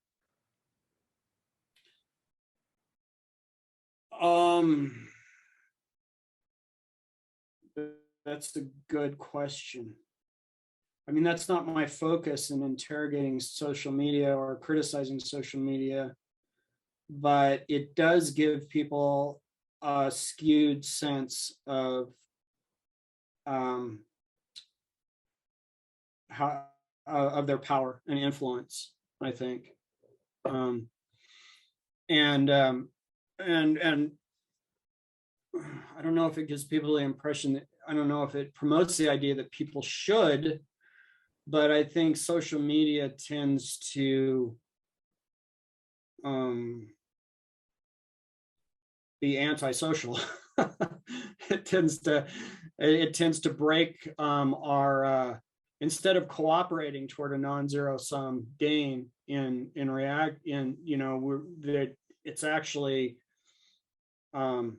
it's breaking the productive relationships that make it easier to see that variation is good. Okay. So would you say something like this? What social media tends to do to people is it makes people go, for instance, if I'm Greg, I would say, what does Bob have that I do not have? If he has something I don't have, I'm going to take it away from him. Right. Rather than I'm going to collaborate with Bob. I'm going to come together with Bob and maybe we can do something interesting together. It makes people resentful. Is that Well, what it does. I think it has a strong pull in that direction. I try to not use social media that way, but I'm susceptible to that for sure. I met you on social media, right? I met a lot of very good friends on social media. By a lot, I mean maybe a dozen, not 1,000, although I have 1,000 friends, Yeah. on social media. So, yes, I think that social media tends to, if you approach it naively, which is the way I think it's kind of designed to be engaged, that it has this insidious effect of breeding resentment and conformity. Ironically, you have more voices than ever, but you have this fragmentation. I think of social media as like a modern Tower of Babel, that people were coming together to build this great castle, of human progress and discourse. But what actually happened is suddenly they were struck with all these different confusions of language. We talked about language. I think that a big problem with identity politics is that it has created this lexicon that only partisans control. Language should be generally useful. If I use a word, I expect you to be able to understand it, whether you are a liberal or a conservative. But the lexicons of identity politicians really are to be understood only by the faithful. You have to be in the mindset to understand. It's circular reasoning at some level. Yeah. So this is interesting. So what would you say to somebody who's quite optimistic about social media and says it's really democratized communication? One of the ways it's done that, let's say if Bob Kruger is designing a video game that I don't like, I can, throw a tantrum on social media. I can say he's an asshole, he's this, he's that. And then because of my tantrum, if other people retweet me or whatever, Bob's employee or employer might say, you can't do this video game anymore. You've got to change your video game. And that means I've got democracy power and I've got power with my words and I've got visibility and people are paying attention to me and I can control things in a way that I couldn't before social media. What would you say to that? I'd say that's an abuse of the power you're given. Social media certainly it gives you that power.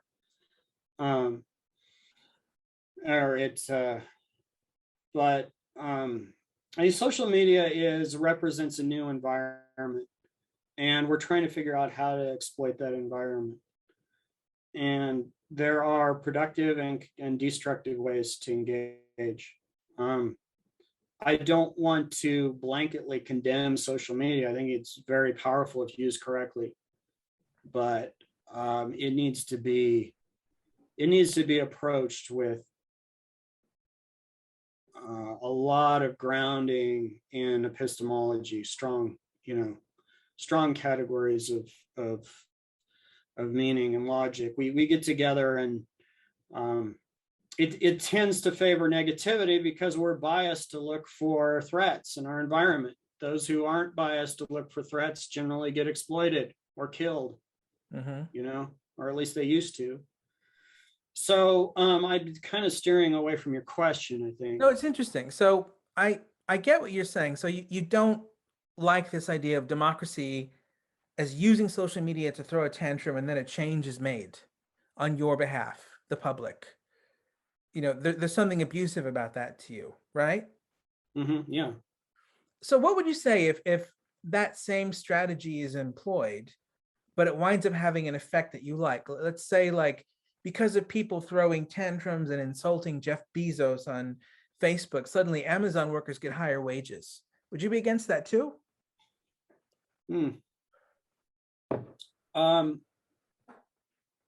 I would, because I don't believe that the ends justify the means.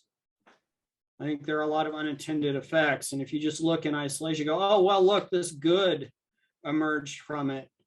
almost invariably you are turning a blind eye to all the damage that results, to all the pollution. You know, it's like, hey, we made this widget, it's so useful. And it's like, yeah, but you gave your kids cancer. You know? Dark but good analogy.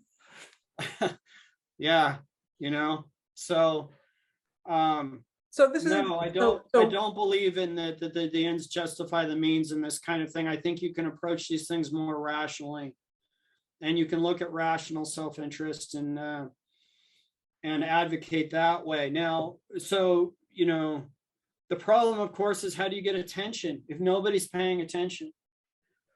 And I think that's why we have these weird identitarian ideas that, you know, for one, that like stories should be privileged at the level of objective fact epistemologically, right? And it's because they know that you've got to tell a story. We live in meaning, we live in stories, we live in emotional reaction. And you know, you can have an extremely useful product, but an inferior product will win in the market because it's got a better story attached to it. You know, that it you know, it makes people think that they're going to be sexier, or you know, whatever. So I suppose that the question though that I would ask is, if it's not okay to change things by kind of insulting people and getting really aggressive on social media, are you happy with having to wait for change because everybody's polite and rational and that takes a long time to change shit? Are you happy being patient with that? Well, what's the alternative? I think you always need to think about that. It's like, are we, you know, if you look at it as the analogy of a road, are we going down the road toward our goal, or are we actually stalled out, or are we actually, you know, losing ground? Right? And so these illiberal, what I would call illiberal theories, critical theories, social construction, things like that, ultimately we will lose ground, clearly. I mean, you don't stir up identity-based resentment and prejudice as a counterweight to identity, you know, prejudice, and expect things to go well. You see this again and again. I mean, I've never seen this in the long run working out well. You know, look at South Africa, look at Rwanda, look at Nazi Germany, you know, although that's very, very tired. It's always bad. But you would be against this, even if we're talking about like an economic issue, like workers' wages. You seem like you wouldn't want people to use their voice to try and change even things like that if the way they use their voice was sort of bullying and hectoring and mob-like, right? Yeah, because it, you know, if you don't have data, you don't have some objective basis for your now maybe you use your bullying and hectoring or to get people's attention, but it tends to be a very counterproductive one, right? People are less likely to look at your data if they feel attacked. And this is so obvious in terms of our evolved sensibilities. It's like when you're under attack, or you just perceive yourself to be under attack, you don't have the luxury of sitting down and going, this tiger is a beautiful specimen, you know? You know, do I really want to like damage it, you know, with this knife? And by the time you've weighed the pros and cons, it's eaten you. And, you know, so yes, in the short term, this is absolutely the way to grab people's attention and everything, is to make these emotional appeals. But in the long term, you know, it's like it's not going to build you a better spear to dismay tigers. because it's going to make people see you as attacking them, and then they're just going to attack you back. Yeah, and they're not going to shift it. They're not going to look at what the reality of the situation is. So maybe the tiger isn't really a tiger. Maybe it's a guy in a tiger suit, trying to punk you. Mm-hmm. But you may not have the luxury of time to make that assessment. Yeah, right? if you're scared, you're just going to see the tiger and you're going to kill it. Yeah, but if you can step back, if you can get out of that emotional thing, and a lot of times in online, I mean, generally we have the luxury of some time to reflect.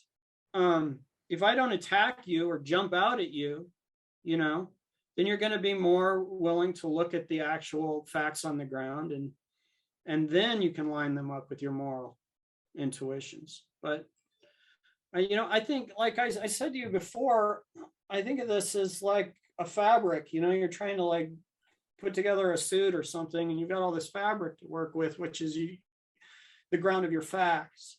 You have all these facts out there, and then you need the suit you're trying to put together as your political prescription. Now, the best situation would be to be able to create a suit without wasting a scrap of material, right? Because there's a cost. It's expensive. It's expensive material that you put together. You don't want to waste any of it. But sometimes you have to cut in order to make a suit. You can't just wrap it around you. It's not an effective suit to just take your facts and put on this garment. You need to cut it down. You make compromises. You play up some things. So that's the political process, is like, okay, we're done. We're done trying to like buy more fabric. Now we're trying to cut it into a suit. But you want to do that as a last step. You want to plan, you want to measure several times, because if you cut wrong, it's like, oh shit, now I can't make a suit. Maybe I can make a hat. Yeah. And this actually relates to another quote I wanted to ask you about in this piece. It says, "Facts are not subjective. The idea of facts is really not up for debate. The scientific method is not valid in one culture and invalid in another. Holding facts to be subjective is a totalitarian position. I didn't come up with this formulation on my own.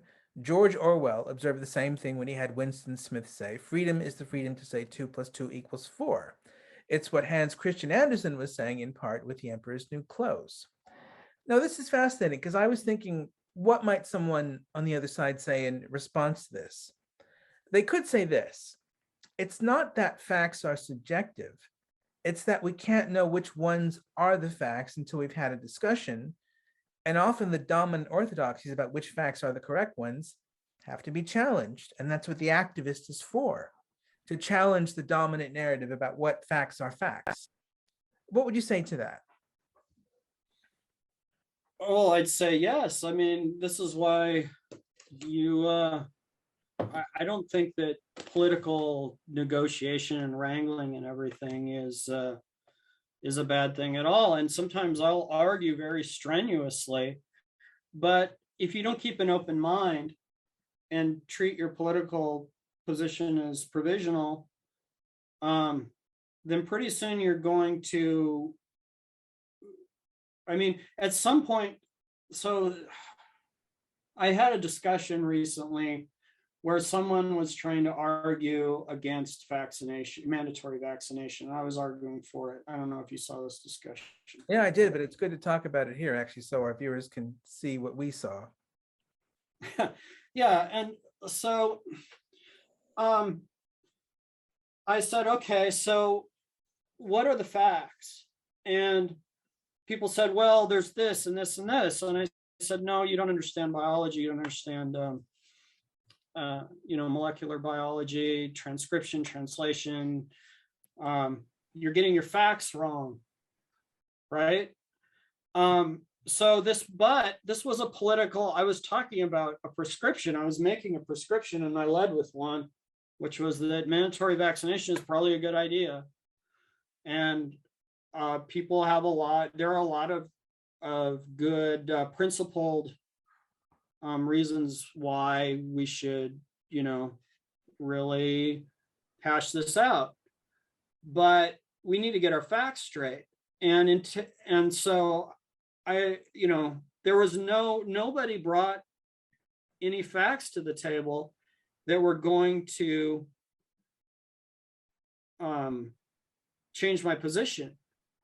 Now, does that mean it's because I'm obstinate? No. I mean, if somebody had said, look, you don't understand X, and I could go, oh yeah, you're right, I don't, then I would retreat.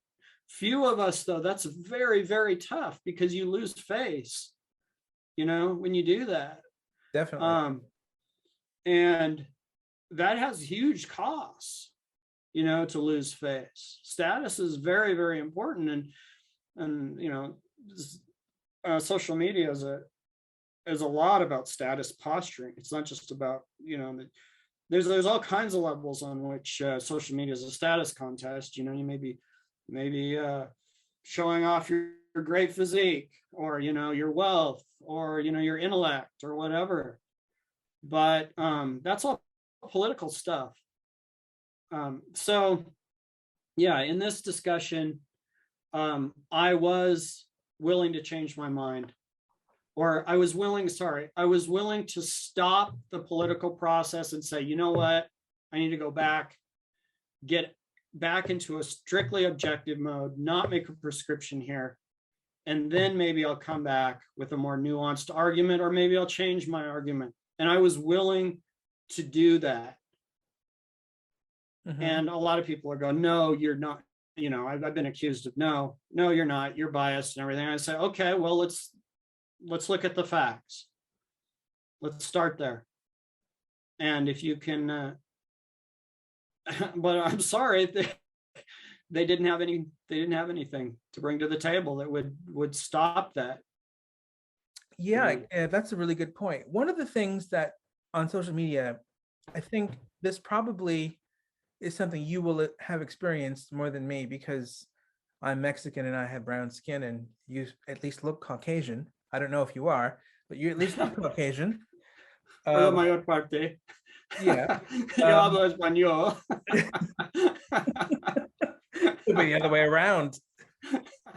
It could be that I'm Italian and you're South American, but who knew? Who knows?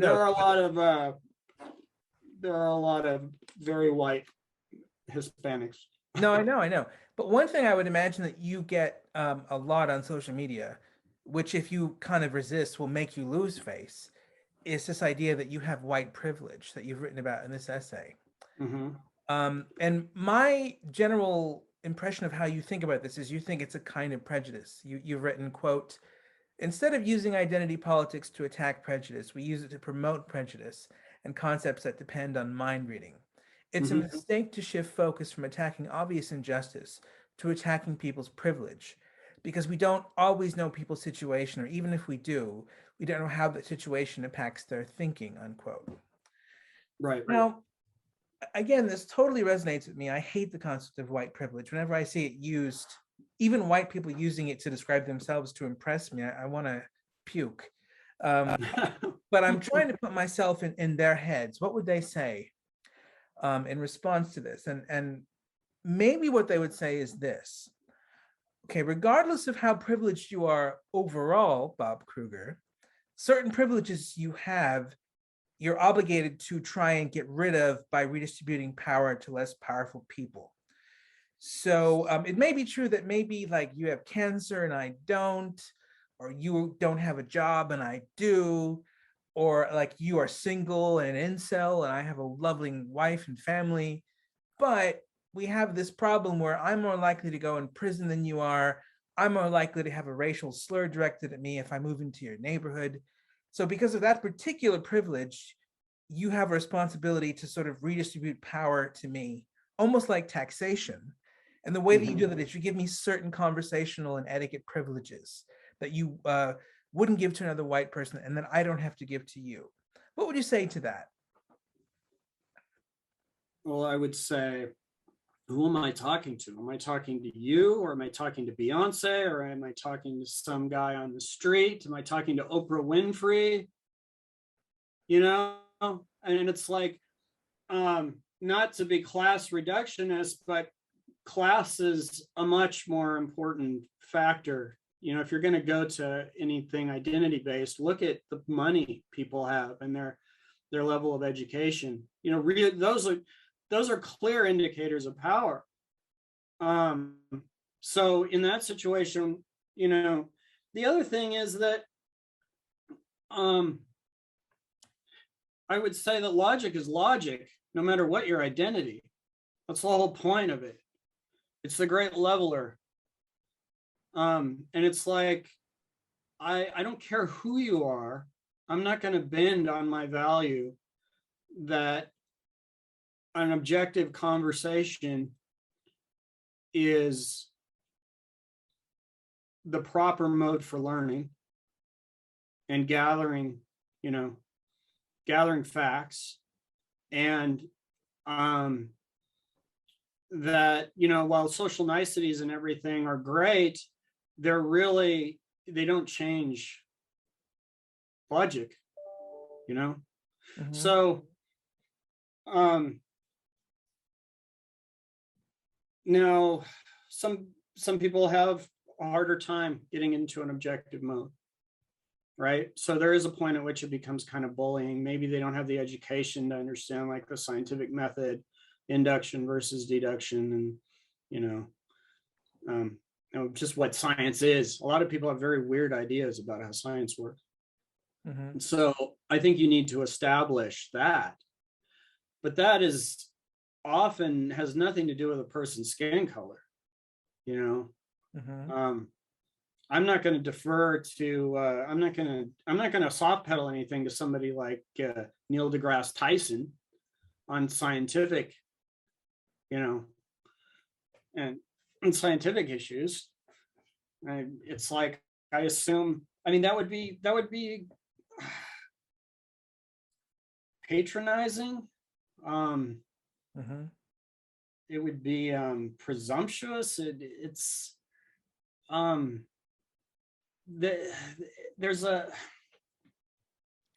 very arrogant in a way to me. Mm-hmm. You know, to go, condescending, I guess maybe is the word I'm you know, groping for here. Yeah, it's very condescending to assume that because of somebody's skin color that they should be, you know, assumed to be somehow handicapped in their ability to engage logic. Yeah, that's interesting. Another example of something like that you illustrate is about gender, actually. You say, I happen to be neutral in the Hillary versus Bernie debates. I think Hillary Clinton is a fine presidential candidate, but I've seen it widely claimed that liberals who support Bernie against Clinton are misogynists, unquote. Now, I remember in 2016, I saw that too. I saw that a lot. And I was trying to think, well, why would somebody say something like that? Maybe their argument could be something like this. So when two relatively similar candidates are male and female, it's misogynistic to choose the one from the more powerful, more represented group, i.e. men. And this is because not being a misogynist means making sure men and women have equal outcomes and representation. What would you say to that argument? There's so many variables. And to make assumptions about people's relative power, especially when we have so many anti-discrimination laws and everything.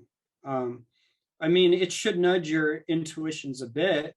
You know, we have like on our in a Bayesian approach to weighing what's likely true and what's not. We have our priors, and we nudge those intuitions. We give a little more weight to the idea that you know, representation is something we need to favor, but we don't make it all encompassing. You know, I mean, people have, and everybody's experience is different, so they're going to have different weights. And this is why I think a Bayesian approach to these things is good. It's like, you got to understand that people are coming from different, their priors are different from yours. You can't assume that they're their experiences, equipped in the same way. However, you can both follow the same Bayesian process of revisiting and trying to adjust, your point of view, to putting things back in the hopper and going, oh, wait, let's, and this is the problem with identity politicians, is that they stick there. They don't adjust their priors for their next iteration, of trying to steer towards the truth. They just hold this straight line and they'll take it right off a cliff. Mm-hmm. Yeah, and you've written something similar about something that happens with gender, about the term mansplaining. You've written, in a debate, we can only judge people based on what they actually say, which is why the over-application of mansplaining, for instance, is so infuriating. The term is useless unless it means more than explaining something while being a man. It's Right. useless even if it means being condescending while being a man. It seems to me that its only proper use is to criticize a man for trying to explain a woman's own experience of womanhood to her, unquote. Now, what I wanted to ask you about this is, sorry, why do you think it's allowed to tell men that they're mansplaining, but you can't tell women that they're womansplaining? Or femsplaining. Yeah, why is there this asymmetry about this term? Well, I think I spell it out there, don't I? I mean, that men probably do, men are more aggressive generally. I think that's a fair thing to say, although, of course, somebody will take exception to that observation. And so men do tend to pursue their arguments vociferously and talk over people. When I'm some of the most logical guys, that I know, mathematicians, like extremely intelligent guys, and I watch the way they engage each other, and they'll get into shouting matches, but they're not, and to an outside observer, it looks like they're fighting, but they're not. They're just trying to hear each other. They're just trying to push their point into the other person's consciousness. There's not a lot of emotional heat behind their interactions. And especially people on the spectrum, they may get really agitated and, get vociferous. And, like my wife is constantly saying, God, lower the volume. And it's not necessarily because I'm animated in either, with out of anger or, umbrage or anything like that. It's that I'm just trying to be heard, Mm-hmm. And anyway, so men tend to be more aggressive, and so mansplaining is often described as, I think, men explaining things in high volume, talking over women, where women already know these things, right? But it's not necessarily that, but it also implies that men have this motivation to dominate rather than simply communicate. And I don't think that's always fair. Well, I don't know. It seems to me like it's a case of special pleading. Because while those things you described are probably true of men, it's also probably true that women are more cowardly, socially, on the whole, and more manipulative. So the equivalent would be to say to women, don't be a cowardly little bitch. But Mhm. nobody would say that was acceptable. But yet it No. is acceptable to say, stop mansplaining. Oh, I see what you're saying. Yeah. Yeah, why that asymmetry? Well, for one thing, it robs women of their power, right? Or it robs, I shouldn't say women. I think these are masculine and feminine behaviors. Mm-hmm. And masculinity and femininity are not, or they're an overlapping distribution correlated to sex or gender, if you prefer. But everybody, you wouldn't recognize, if you didn't have some feminine potential yourself, you wouldn't recognize feminine potential If you didn't have some masculine aspect yourself, you wouldn't recognize masculine potential. So these are more orientations that anybody, it may be harder for women to be masculine or men to be feminine on average. Just about all men and women can engage these potentials in themselves and develop them. This is kind of a Jungian perspective, you know, the anima and the animus, and withdrawing your projections from other people. So what I would say is that to state this explicitly is rude, because this yin energy is dark. The Chinese recognize this, and it kind of hides in the shadows. And when you shine a light on it, you're chasing it away. It's like Karen Strahan says, you know, one of women's greatest powers is that they pretend to have no power. That in itself is a source of power. So you're taking that power away from them. That yielding, you know, in the shadows. Dune is a big thing right now. So the Bene Gesserit power of, you know, behind the scenes manipulation and seduction and stuff. It's like you're trying to force the feminine to be the masculine, to critique it at that level. So it's, you know, it's like, it's very convenient for a man to say, you know, to say, well, look, you're being a sneaky bitch, like you said. But it's also a very man way of exerting power. It's kind of the paradox, you see? Okay. Well, it just seems like the asymmetry, again, is about redistributing power, taking power away from men and giving it to women. But that's not happening under conditions where it's clear that men have the power in that way, because it seems emotionally in the 21st century, because of identity politics, men, and especially straight white men, have the least amount of power. Yeah, well, this is the irony, isn't it? Is that the feminism is not necessarily about promoting femininity. You know, it's like, well, it's and that's the obverse of what I was talking about. I mean, it's a legitimate, I think it's a legitimate criticism to say, hey, look, you're using your yang energy, you know, here, and to attack, to, you know, to step on the female domain. But the same thing happens, you know, on the flip side, is that to, you know, it's like, oh, we want to be, you know, we want to promote women, and a lot of feminists actually recognize this. It's like, we want to promote women by having women act like men, right?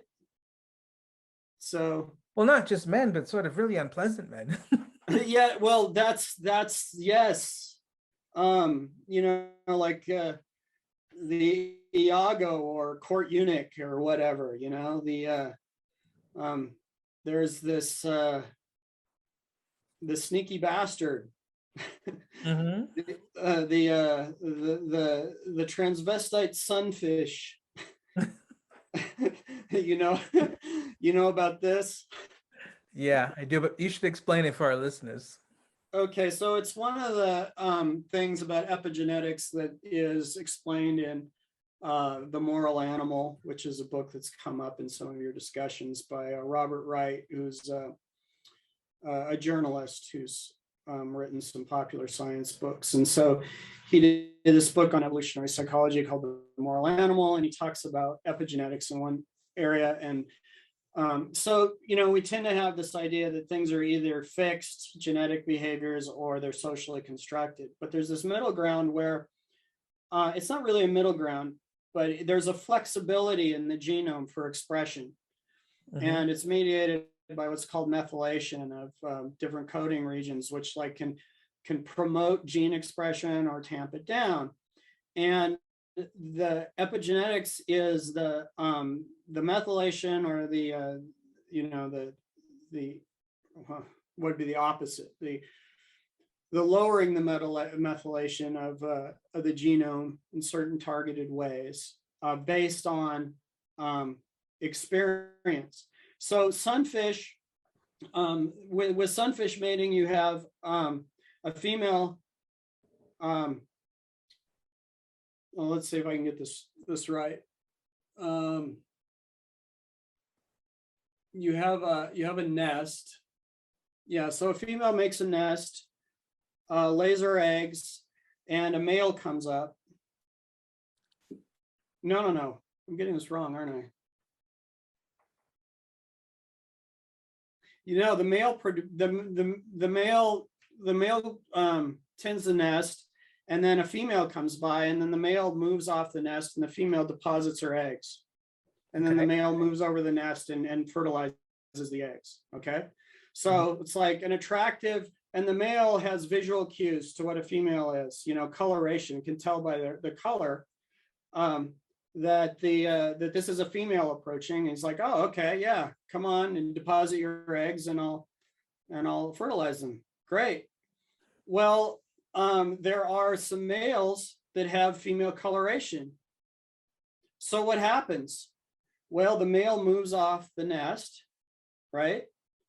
So actually what happens first is a female comes along, lays her eggs, the male gets on, and he's just about ready to, you know, blow his load over the eggs, right? And then what appears to be another female comes along.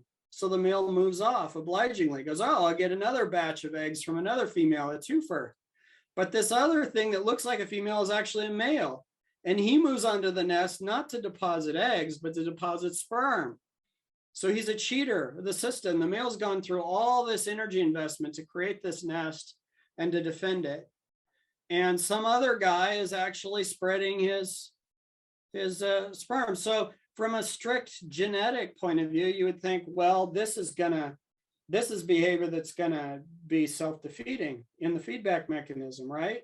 Because eventually, the cheaters are gonna outcompete the regular tenders, and the whole species is gonna be degraded, right? But the male coloration, whether a male looks like a female or not, is influenced by the proportion of males in the environment. So they can develop either way. The same genes express in completely different ways. So there's this flexibility in the genome, right? To express this. So this is what's called like the sneaky, well, not to put too fine a point on it, it's the sneaky fucker, right? is like goes in. So, you know, being feminine or whatever, you get near the harem. That's why you castrate the guards of a harem, right? Because you don't have the goats, the guard is alone with the women. You don't want them interfering with your women. So what do? So are these not technically transgender fish? They're more like genderqueer fish because they self-identify as male despite appearing female? Well, they don't, obviously they're fish for one thing. So they don't identify as anything consciously. Their brains aren't big enough to do any of this math. They are certainly gender flexible. Yeah. And are there epigenetic human pathways in this? Like, you know, there is some speculation. There are some interesting observations. Like there's the first male in a family is less likely to be homosexual than following ones, statistically. So this isn't a hard and fast rule, but you know, the firstborn male could be homosexual, but there's a slight, it seems that the womb then for subsequent boys is primed towards a relaxation of masculinity, potentially. I don't know whether current studies have like reversed this thinking, but I'm pretty sure this still holds, is this correlation. And so what does this suggest? Well, I mean, one explanation, if this is adaptive, would be that, you know, it could just be a spandrel effect where it's not adaptive, but it might be that if you have homosexual males, they will help rear their siblings. You know, they won't be out spending their energy looking for mating opportunities outside the tribe and spending their energy this way. They'll be more attached to the feminine sphere and be what's called a helper at the nest in the parlance. Okay. So this, in a So way, you asked about genderqueer, and it's like, yeah, I mean, there could be this genetic basis for that. Not, and again, then that's less culturally constructed, perhaps,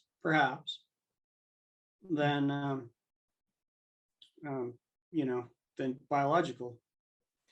yeah. Well, interestingly, you do write a lot about gender yourself and gender roles. One of the For humans, you say the gender roles of patriarchy were never wholly arbitrary. Even when food was plentiful, predators few, and the climate mild, people faced threats from competing tribes. Patriarchies would outcompete those who experimented with other gender roles. Men hunted the game and fought the battles. Women were too valuable in their capacity as mothers to always be doing this. Sure, there could be exceptions, but necessity dictated the general breakdown of roles. Unquote. Right. Now, what was interesting about that to me is when I was reading that, I was thinking, okay, regardless of whether in some biological sense that this is what you're describing a patriarchy, this is not the patriarchy of feminism. Because the patriarchy of feminism has to be totally socially constructed, number one. Number two, based on sexist assumptions, primarily about, but not exclusively about women. And it has to be designed to benefit men at the expense of women. Insofar as men don't fight it, they're either benefiting from it or contributing to its continued existence. And for that, the dudes deserve a bullocking. That's what feminists mean when they describe patriarchy. What you called patriarchy seems to have little or nothing to do with that. Right, because I don't understand their construction of patriarchy. It just is so alien to my observations and experience that I don't even bother to engage that. It just doesn't seem. I've talked to feminists that say, well, just patriarchy is objectively true because patriarchy is males holding political office. It's tracking patrilineal descent. It's these objective things we can look at. And I'm like, oh, okay, yeah, we're talking about the same thing. We talk about patriarchy. And then suddenly it's like, well, no, there's these other things. It's about, this conspiracy of men against women as a group. And like, wait. That doesn't necessarily follow, right? So there's this Mott and Bailey kind of tactic going on with the definition of patriarchy.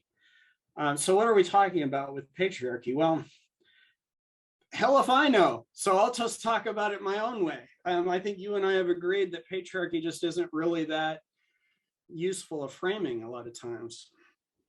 Well, I suppose what my solution would be is I would say, okay, let the feminists define the concept how they want, and then I will say, okay, given how you've defined that concept doesn't correspond to anything in the Western world in the 21st century.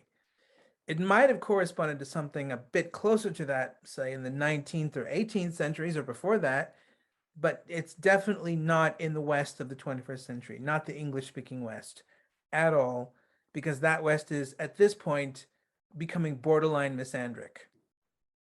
Mm-hmm. It's not a misogynistic culture. It's literally a man-bashing culture now. I think it's both. I mean, we're fragmented. I think that there are places like in the United States where you could find highly patriarchal subcultures to ensconce yourself in. You can find highly matriarchal, especially if you break it down by profession. I mean, people talk about teaching, heavily teaching, nursing. There are certainly areas that are heavily women controlled, and publishing. women seem to predominate as far as editors and the gatekeepers of publishing, which has had they've exerted a lot of influence. God, the YA genre is, you know, controlled by women, editors, agents, a lot of authors. Okay, now this is interesting. So you said there are areas of the country where there are unpleasant, sort of misogynistic, patriarchal figures. So are you on some Well, level, cultures, I would say, are but you certainly. are you agreeing with the feminists that the misogyny that they don't like is related to patriarchy?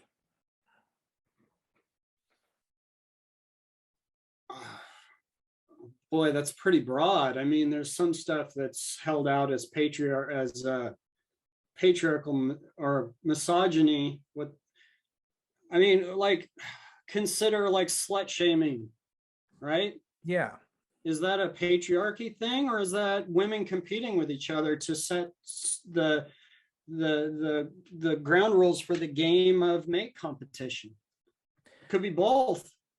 Well, I would think that that's actually, I mean, even if I were to accept the evolutionary biology story about that, that would not be patriarchy. That would be women complaining about other women devaluing sex for all women by making sex look cheap and easily available.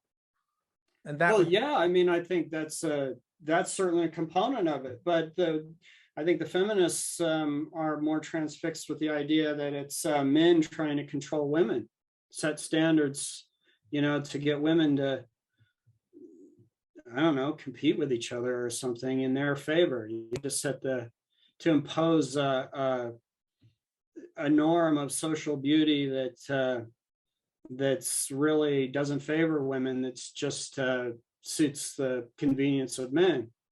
I don't buy it. I yeah, mean, I just shouldn't say I don't buy it.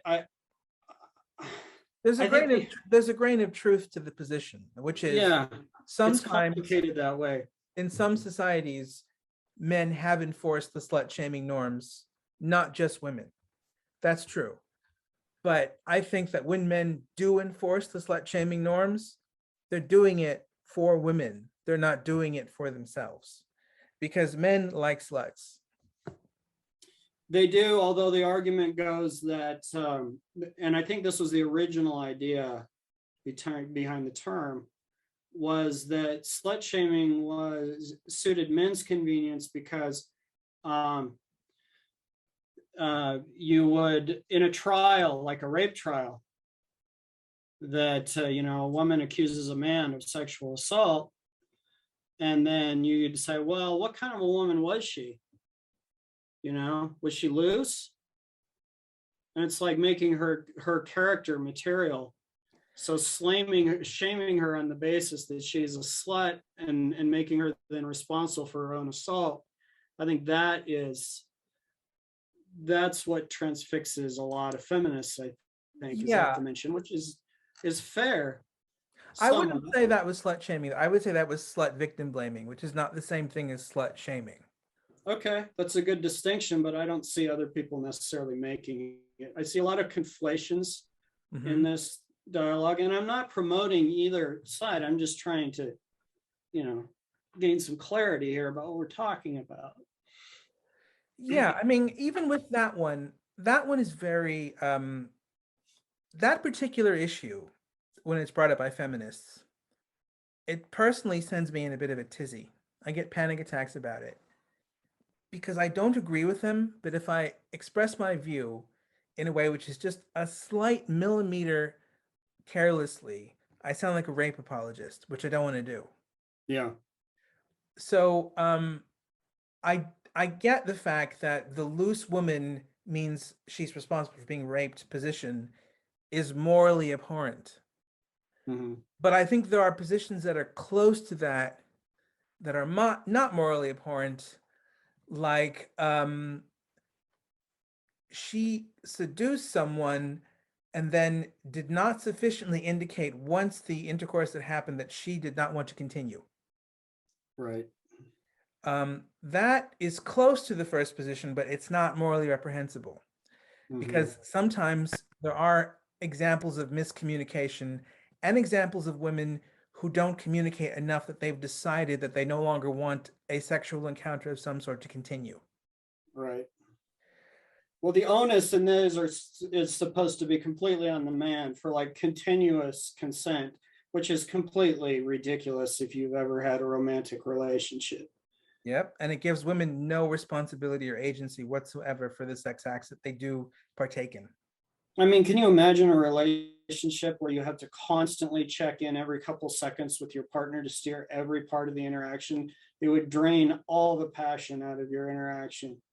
Yeah. She'd call you a good feminist and never have sex with you ever again. Exactly. Yes. Do as I say.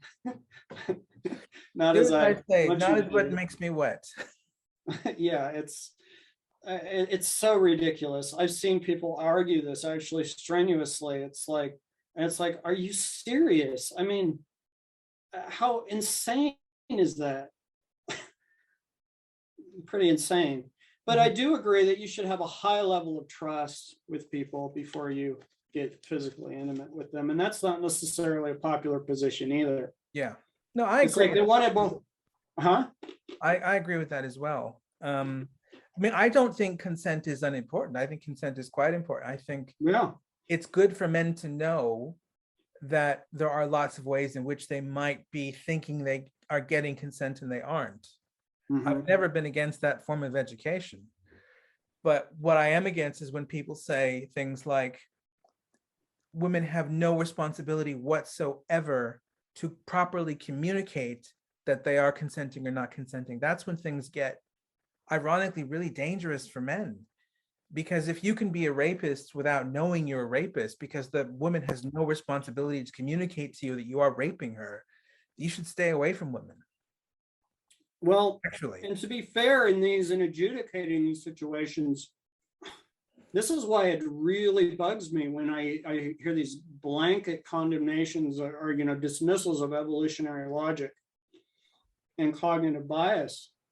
It's like, it is so obvious that it's in men's genetic interest to be kind of stupid about interpreting signs of sexual receptivity. I mean, guys that like are super sensitive, that all never want to transgress a woman, check in or whatever, they're going to lose mating opportunities. And that's a hard fact, and it's kind of ugly. And so, do I think we should give men a pass? No. I think we should educate men and improve their theory of mind and saying, look, your attitude towards sex is not the same. And this idea that we have to posit homogeneity of sexual attitude in order to be fair is the opposite, to me, of what we should be doing. We should be encouraging people to really make both logical, imaginative, empathetic effort to engage the idea that what you want is not necessarily what your partner wants, and to be flexible and open, and to understand that men and women on average do have different attitudes and appetites in this regard. Yeah, this is another thing I wanted to talk to you about. There's an element to feminism that seems like it's really maybe more crazy than the other aspects, but it's so incendiary to oppose it, people just accept it. And it's this idea that when a woman feels unsafe on the street, or she gets sexually assaulted or raped or even murdered by a man, that's patriarchy. No. That seems crazy to me, because patriarchy, even if we accept that something like it exists in our evolutionary past, it socializes women and men to be interacting with each other in a way where if a male does that to a female, the other men are supposed to protect her.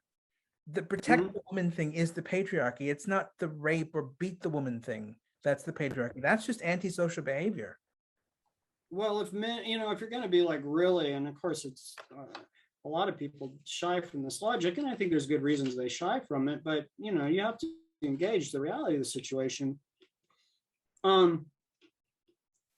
if you're going to think about women as a resource, not as human beings, but just as a resource that has some value, then as you would in a very patriarchal, culture, some of these things attributed to patriarchy make no sense at all from that perspective. Right? I mean, like you said, you protect resources, and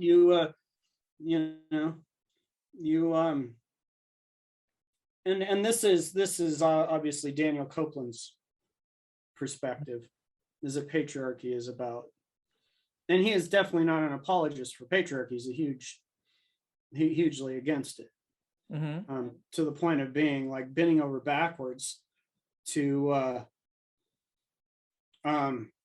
ingratiate himself with feminists. And so I pointed some feminists at his work, and at least one was like, "Oh, it's just a bunch of male waffle," and I was like, this guy is like hugely sensitive and would be very hurt. I mean, he's on the spectrum, and he's very emotionally sensitive guy who values women very much, but he has this sin of trying to be objective.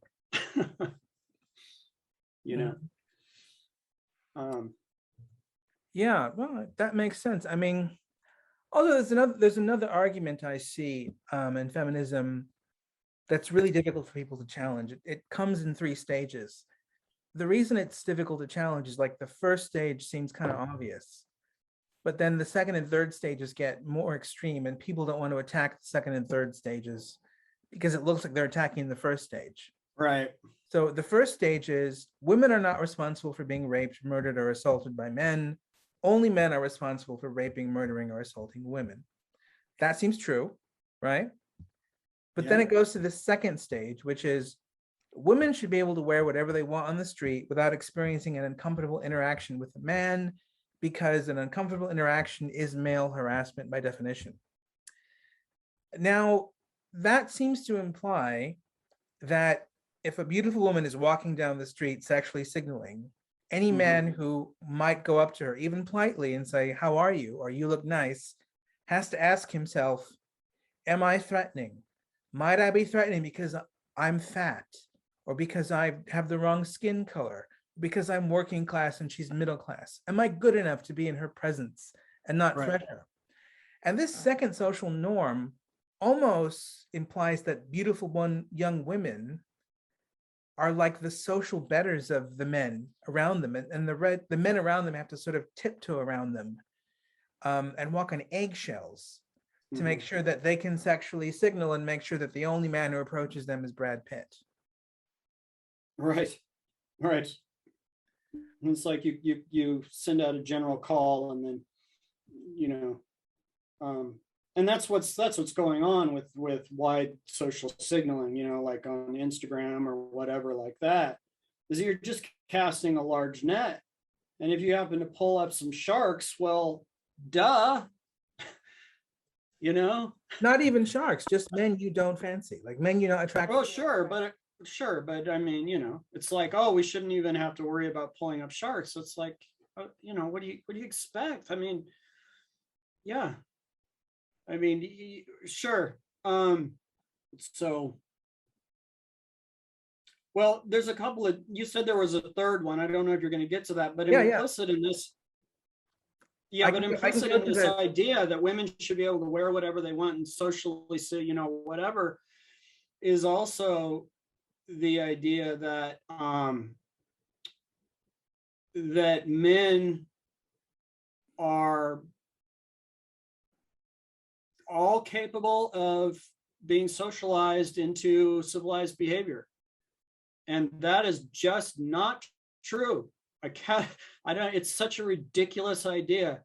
There are people with brain damage that have no control over their behavior. There are people that are psychopaths that are just going to pursue their self-interest and just do not have the ability. They natively do not have the ability to extend empathy and consideration to people, and to expect that we live in a world where you can just discount those people as to say, okay, well then go off into the bush where the tigers are and expect the tigers not to attack you. what they tend to say is, well, those people are the patriarchy, and if all men did better, if they were better men, the men would all police those men and make sure that those men would leave the nice, attractive ladies alone so that Brad Pitt can come up to them and say, hey, do you want a drink? Predators find a way, right?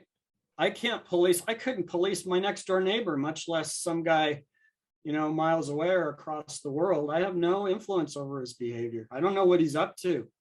It's always like, oh, he was so quiet. And then they find all the skulls in his basement, Yeah. It's like, am I supposed to go around and check the basements of all my neighbors? It's like predators learn to be stealthy and to adopt behaviors it's just ridiculous. Now, if a woman wants to take on that job and then bring to my attention, all the evidence that, hey, we have a predator working here, then hell yeah, I'm going to cooperate with her to bring the authorities down on them, but I'm not going to go around and I got other things to do than to police, to be a cop. I'm not a cop. That's why we hire cops. Yeah. And what's interesting is, so you've got already this sense of women needing men to police other men to make sure that they only get the responses from men that they want when they sexually signal. And then there's a third stage in this argument, which kind of in a weird way winds up condemning men and women. And it goes, women should be able to wear whatever they want on the street, even if it makes other people feel uncomfortable. If it makes other people feel uncomfortable and they verbalize it because, let's say, it's sexually provocative, those people are misogynistic slut shamers. So even, let's say, if an old woman brings her teenage grandsons to the supermarket in the middle of winter, there's a 25-year-old gorgeous woman in a bikini in that supermarket, and she says something to the effect that that's really inappropriate, dear, or whatever, then that old woman, too, is a misogynistic slut shamer. Yeah, well, I mean, I feel like we're talking about grade school logic here. It's like, it's so ridiculous that I feel it's almost not worth engaging. But I mean, yeah, this is actually, you see this, and we have to engage with these ridiculous ideas.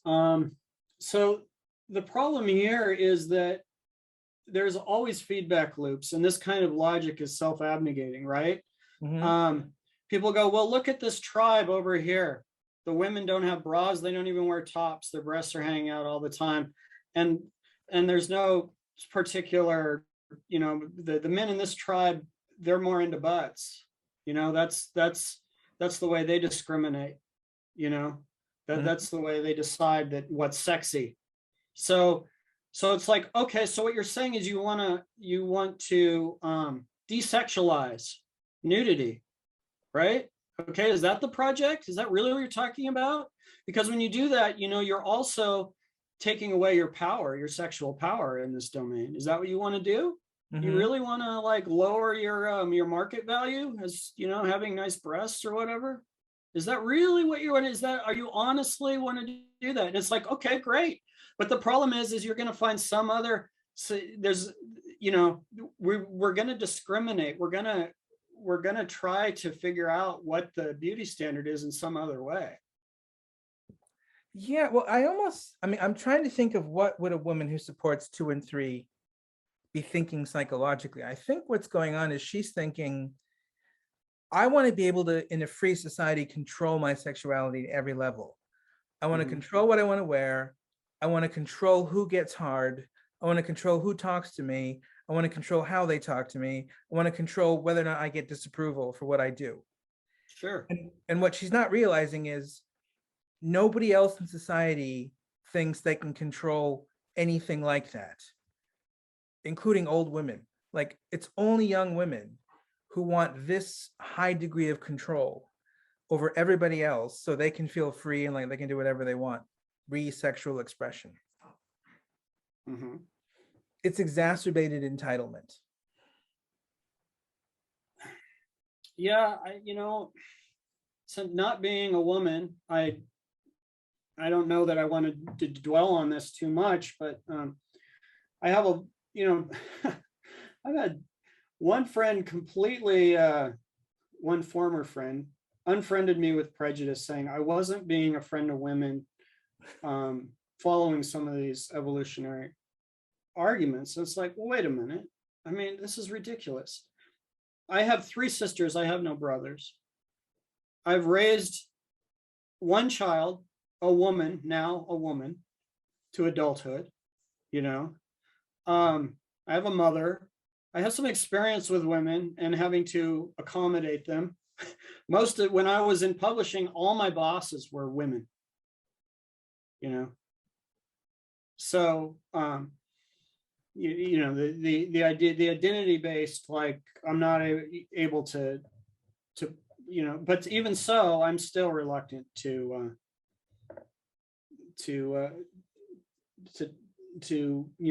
make pronouncements about this. But it does seem infantile to expect the whole world is going to arrange itself to your convenience. And if you were to take out men out of the equation, the power is predicated on some kind of scarcity, right? Mm-hmm. So, you want to have power, but you don't want to have scarcity. You want to, you want to be able to beat all the other women in the mating game, but still be friends with all other women. I mean, these things, they don't make any sense. It's like, or don't you, oh, I'm not in a competition, but I am in a competition. Look how great I am. Well, why would you bother to, I mean, well, it's vanity, isn't it? It is, but vanity is not without political implications. I'd say politics is at the heart of it. There's power sharing implications with vanity, and to pretend there isn't is just disingenuous. Yeah, that's interesting. One thing people often say about this age because of social media is that we have become more narcissistic. So do you think these kind of attitudes of feeling entitled to control the world, so you only have pleasant interactions and you can do whatever you want and display your body however you want and totally control everything in that interaction, do you think that is an example of narcissism in this way? Narcissistic, even solipsistic. I don't know if this is relevant, but it's amusing, so maybe I'll go. Do you know Second Life, the virtual reality thing, right? Mm-hmm. I was interested in it for a while, and back in the aughts, and I got on, and after meeting all these people and kind of befriending people, there was this one woman avatar, who I assume was actually a woman, that I got to know a little bit, and said, well, follow me. Do you want to see my castle? And I said, sure, all these art installations and stuff. So this person had created this whole castle, and I followed her into the heart of the castle. And there were all these people that were not just bots or scripted avatars, they were real people behind them. She would get on her throne in the castle, and all these men, half-clad men, would worship her. Mm-hmm. And that's how she spent her time. She had spent all this time to create this elaborate art installation, and with herself at the center, worshipped by all these men. And she would go around looking for men willing to do this. And I just went, oh, this is an interesting thing. And I realized it was like an invitation to be part of her male harem or whatever, her vanity harem, because there was no sex involved. It was just worship. Now, if it were a male thing, taken to extremes, it would be this, it would be highly sexualized. But it was sexualized, but it was more, the thing was about indulging her vanity. So she'd constructed this virtual edifice around herself where she could indulge this fantasy about being worshipped by men, assuming it was a woman. But I thought it was a very interesting thing. And virtualization, online, we can curate our own experience to a morbid extent to do stuff like this. You know, for me, it was a laugh, but there are people that actually want to do this, you know, just crawl up their own asses and kind of, and they don't want to, you know, develop as people at all. They just want to, like, you know, go back and to the womb, suck that tit, suck that thumb, and, you know. Yeah, it seems very, on the one hand, you might think it's innocuous, but on the other hand, there seems to be connections between being narcissistic in that way, or being vain at least, and making really unreasonable, high demands in others, making judgments about others that are very unempathetic, and being very tribal. Those things seem like they're connected to extreme vanity and narcissism in some way. Do you think there's some sort of an evolutionary connection there, since you know about evolutionary psychology? So restate the question. Is there an evolutionary connection between vanity and, let's say, antisocial attitudes that have to do with exacerbated entitlement and cruelty? I mean, some people can't see anything else in evolutionary logic, right? They just see it as the, you know, selfish promotion of the genes and domination and social Darwinism.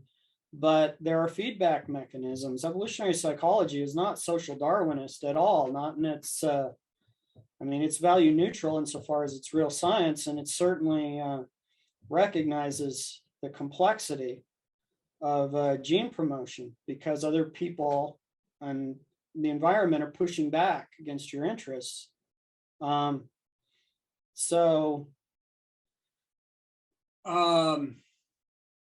mean, it's certainly a component to it, but, you know, people say, well, people are really naive about evolutionary psychology, think that it just means that men just want to go out and exploit and impregnate as many women as possible. But that's not the logic at all, because all men are in competition for the scarce resource of female reproduction. So men that don't, at least for the human species, there are different ways that our primate relatives have these very interesting, we could talk about that a long time, very interesting strategies that are kind of baked in as, you know, instinctually. But with humans, a man that doesn't defend his mate, try to keep his mate faithful so that he knows that the children he's rearing are his, doesn't support those children, is going to be at a huge selective disadvantage. He may try to, you know, I mean, theoretically, he may be able to impregnate 100 different women, but practically, he's pushing back against a lot of other forces, women's self-interest and other men. And those are going to put a quick end to that strategy if it's taken too far. Mm-hmm. So there's male parental investment is a huge component of our evolved cognitive intuitions and biases. And so, but you're talking about morbid self-interest. And so here's a perspective I was thinking about the other day in terms of social media and game theory. You know about game theory? Yeah. And like equilibria and stuff, Nash equilibria. Yep. So I don't know how far we need to go into the background, but you have this matrix where you can defect from a cooperation strategy, or you can cooperate, mm-hmm. right? And so in the absence of any information about the other person's motivation, you know, I guess, should we talk about prisoner's dilemma to set the stage, or basic? We should probably think about wrapping it up now, because it's nearly 7 and I have to go get some dinner ready. Oh, I'm sorry. But no, it's okay. But, it's been okay. Well, I can simplify this, I think. Okay. So basically, when you interact with people, they may cheat you, they may cooperate with you, right?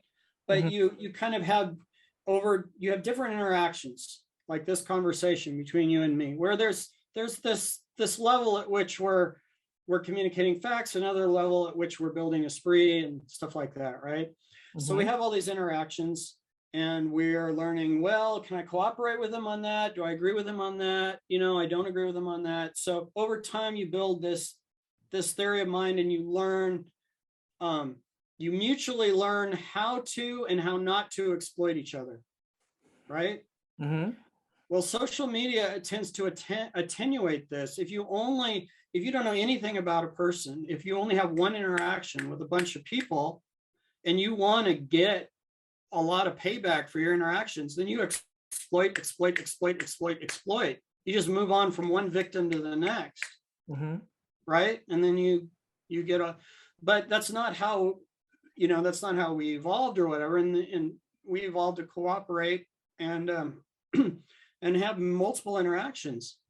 But we're breaking that basic thing. Properly, to be productive, we have a few friends and we form tight bonds with them, and we get these deep projects going with our friends. We don't just move on and parasitize one after the other, because that erodes the social fabric. But social media tends to do this. And so, like in the example of the woman with the castle, she invites me into the castle to see if my particular kink is to be, totally indulging her ego. And she just plays the odds. She doesn't have to, she just says, oh, well, she could unfriend me or throw me out into the virtual void if I don't, if I don't indulge her, right? Mm-hmm. So social media tends to cut the iterations of interaction out if you want to exploit. This is a huge problem. I mean, you can even automate it. You probably had a lot of friend requests, these beautiful young women, right, that are just pictures with, trying to cheat you. Yeah, they're not real people. Yeah, not real people. So in this way, yes, you can see how social media exacerbates narcissism. If you want to use it that way, you don't have to. I try not to use that with you. I hope I haven't indulged my own narcissism too much at your expense. No, you haven't. It's been fantastic. Actually, thank you so much for doing this. It was a really good conversation. I'm glad you think so. This is Greg Scorzo, and that was the Culture and the Offensive podcast. If you like this podcast, don't forget to hit the subscribe button.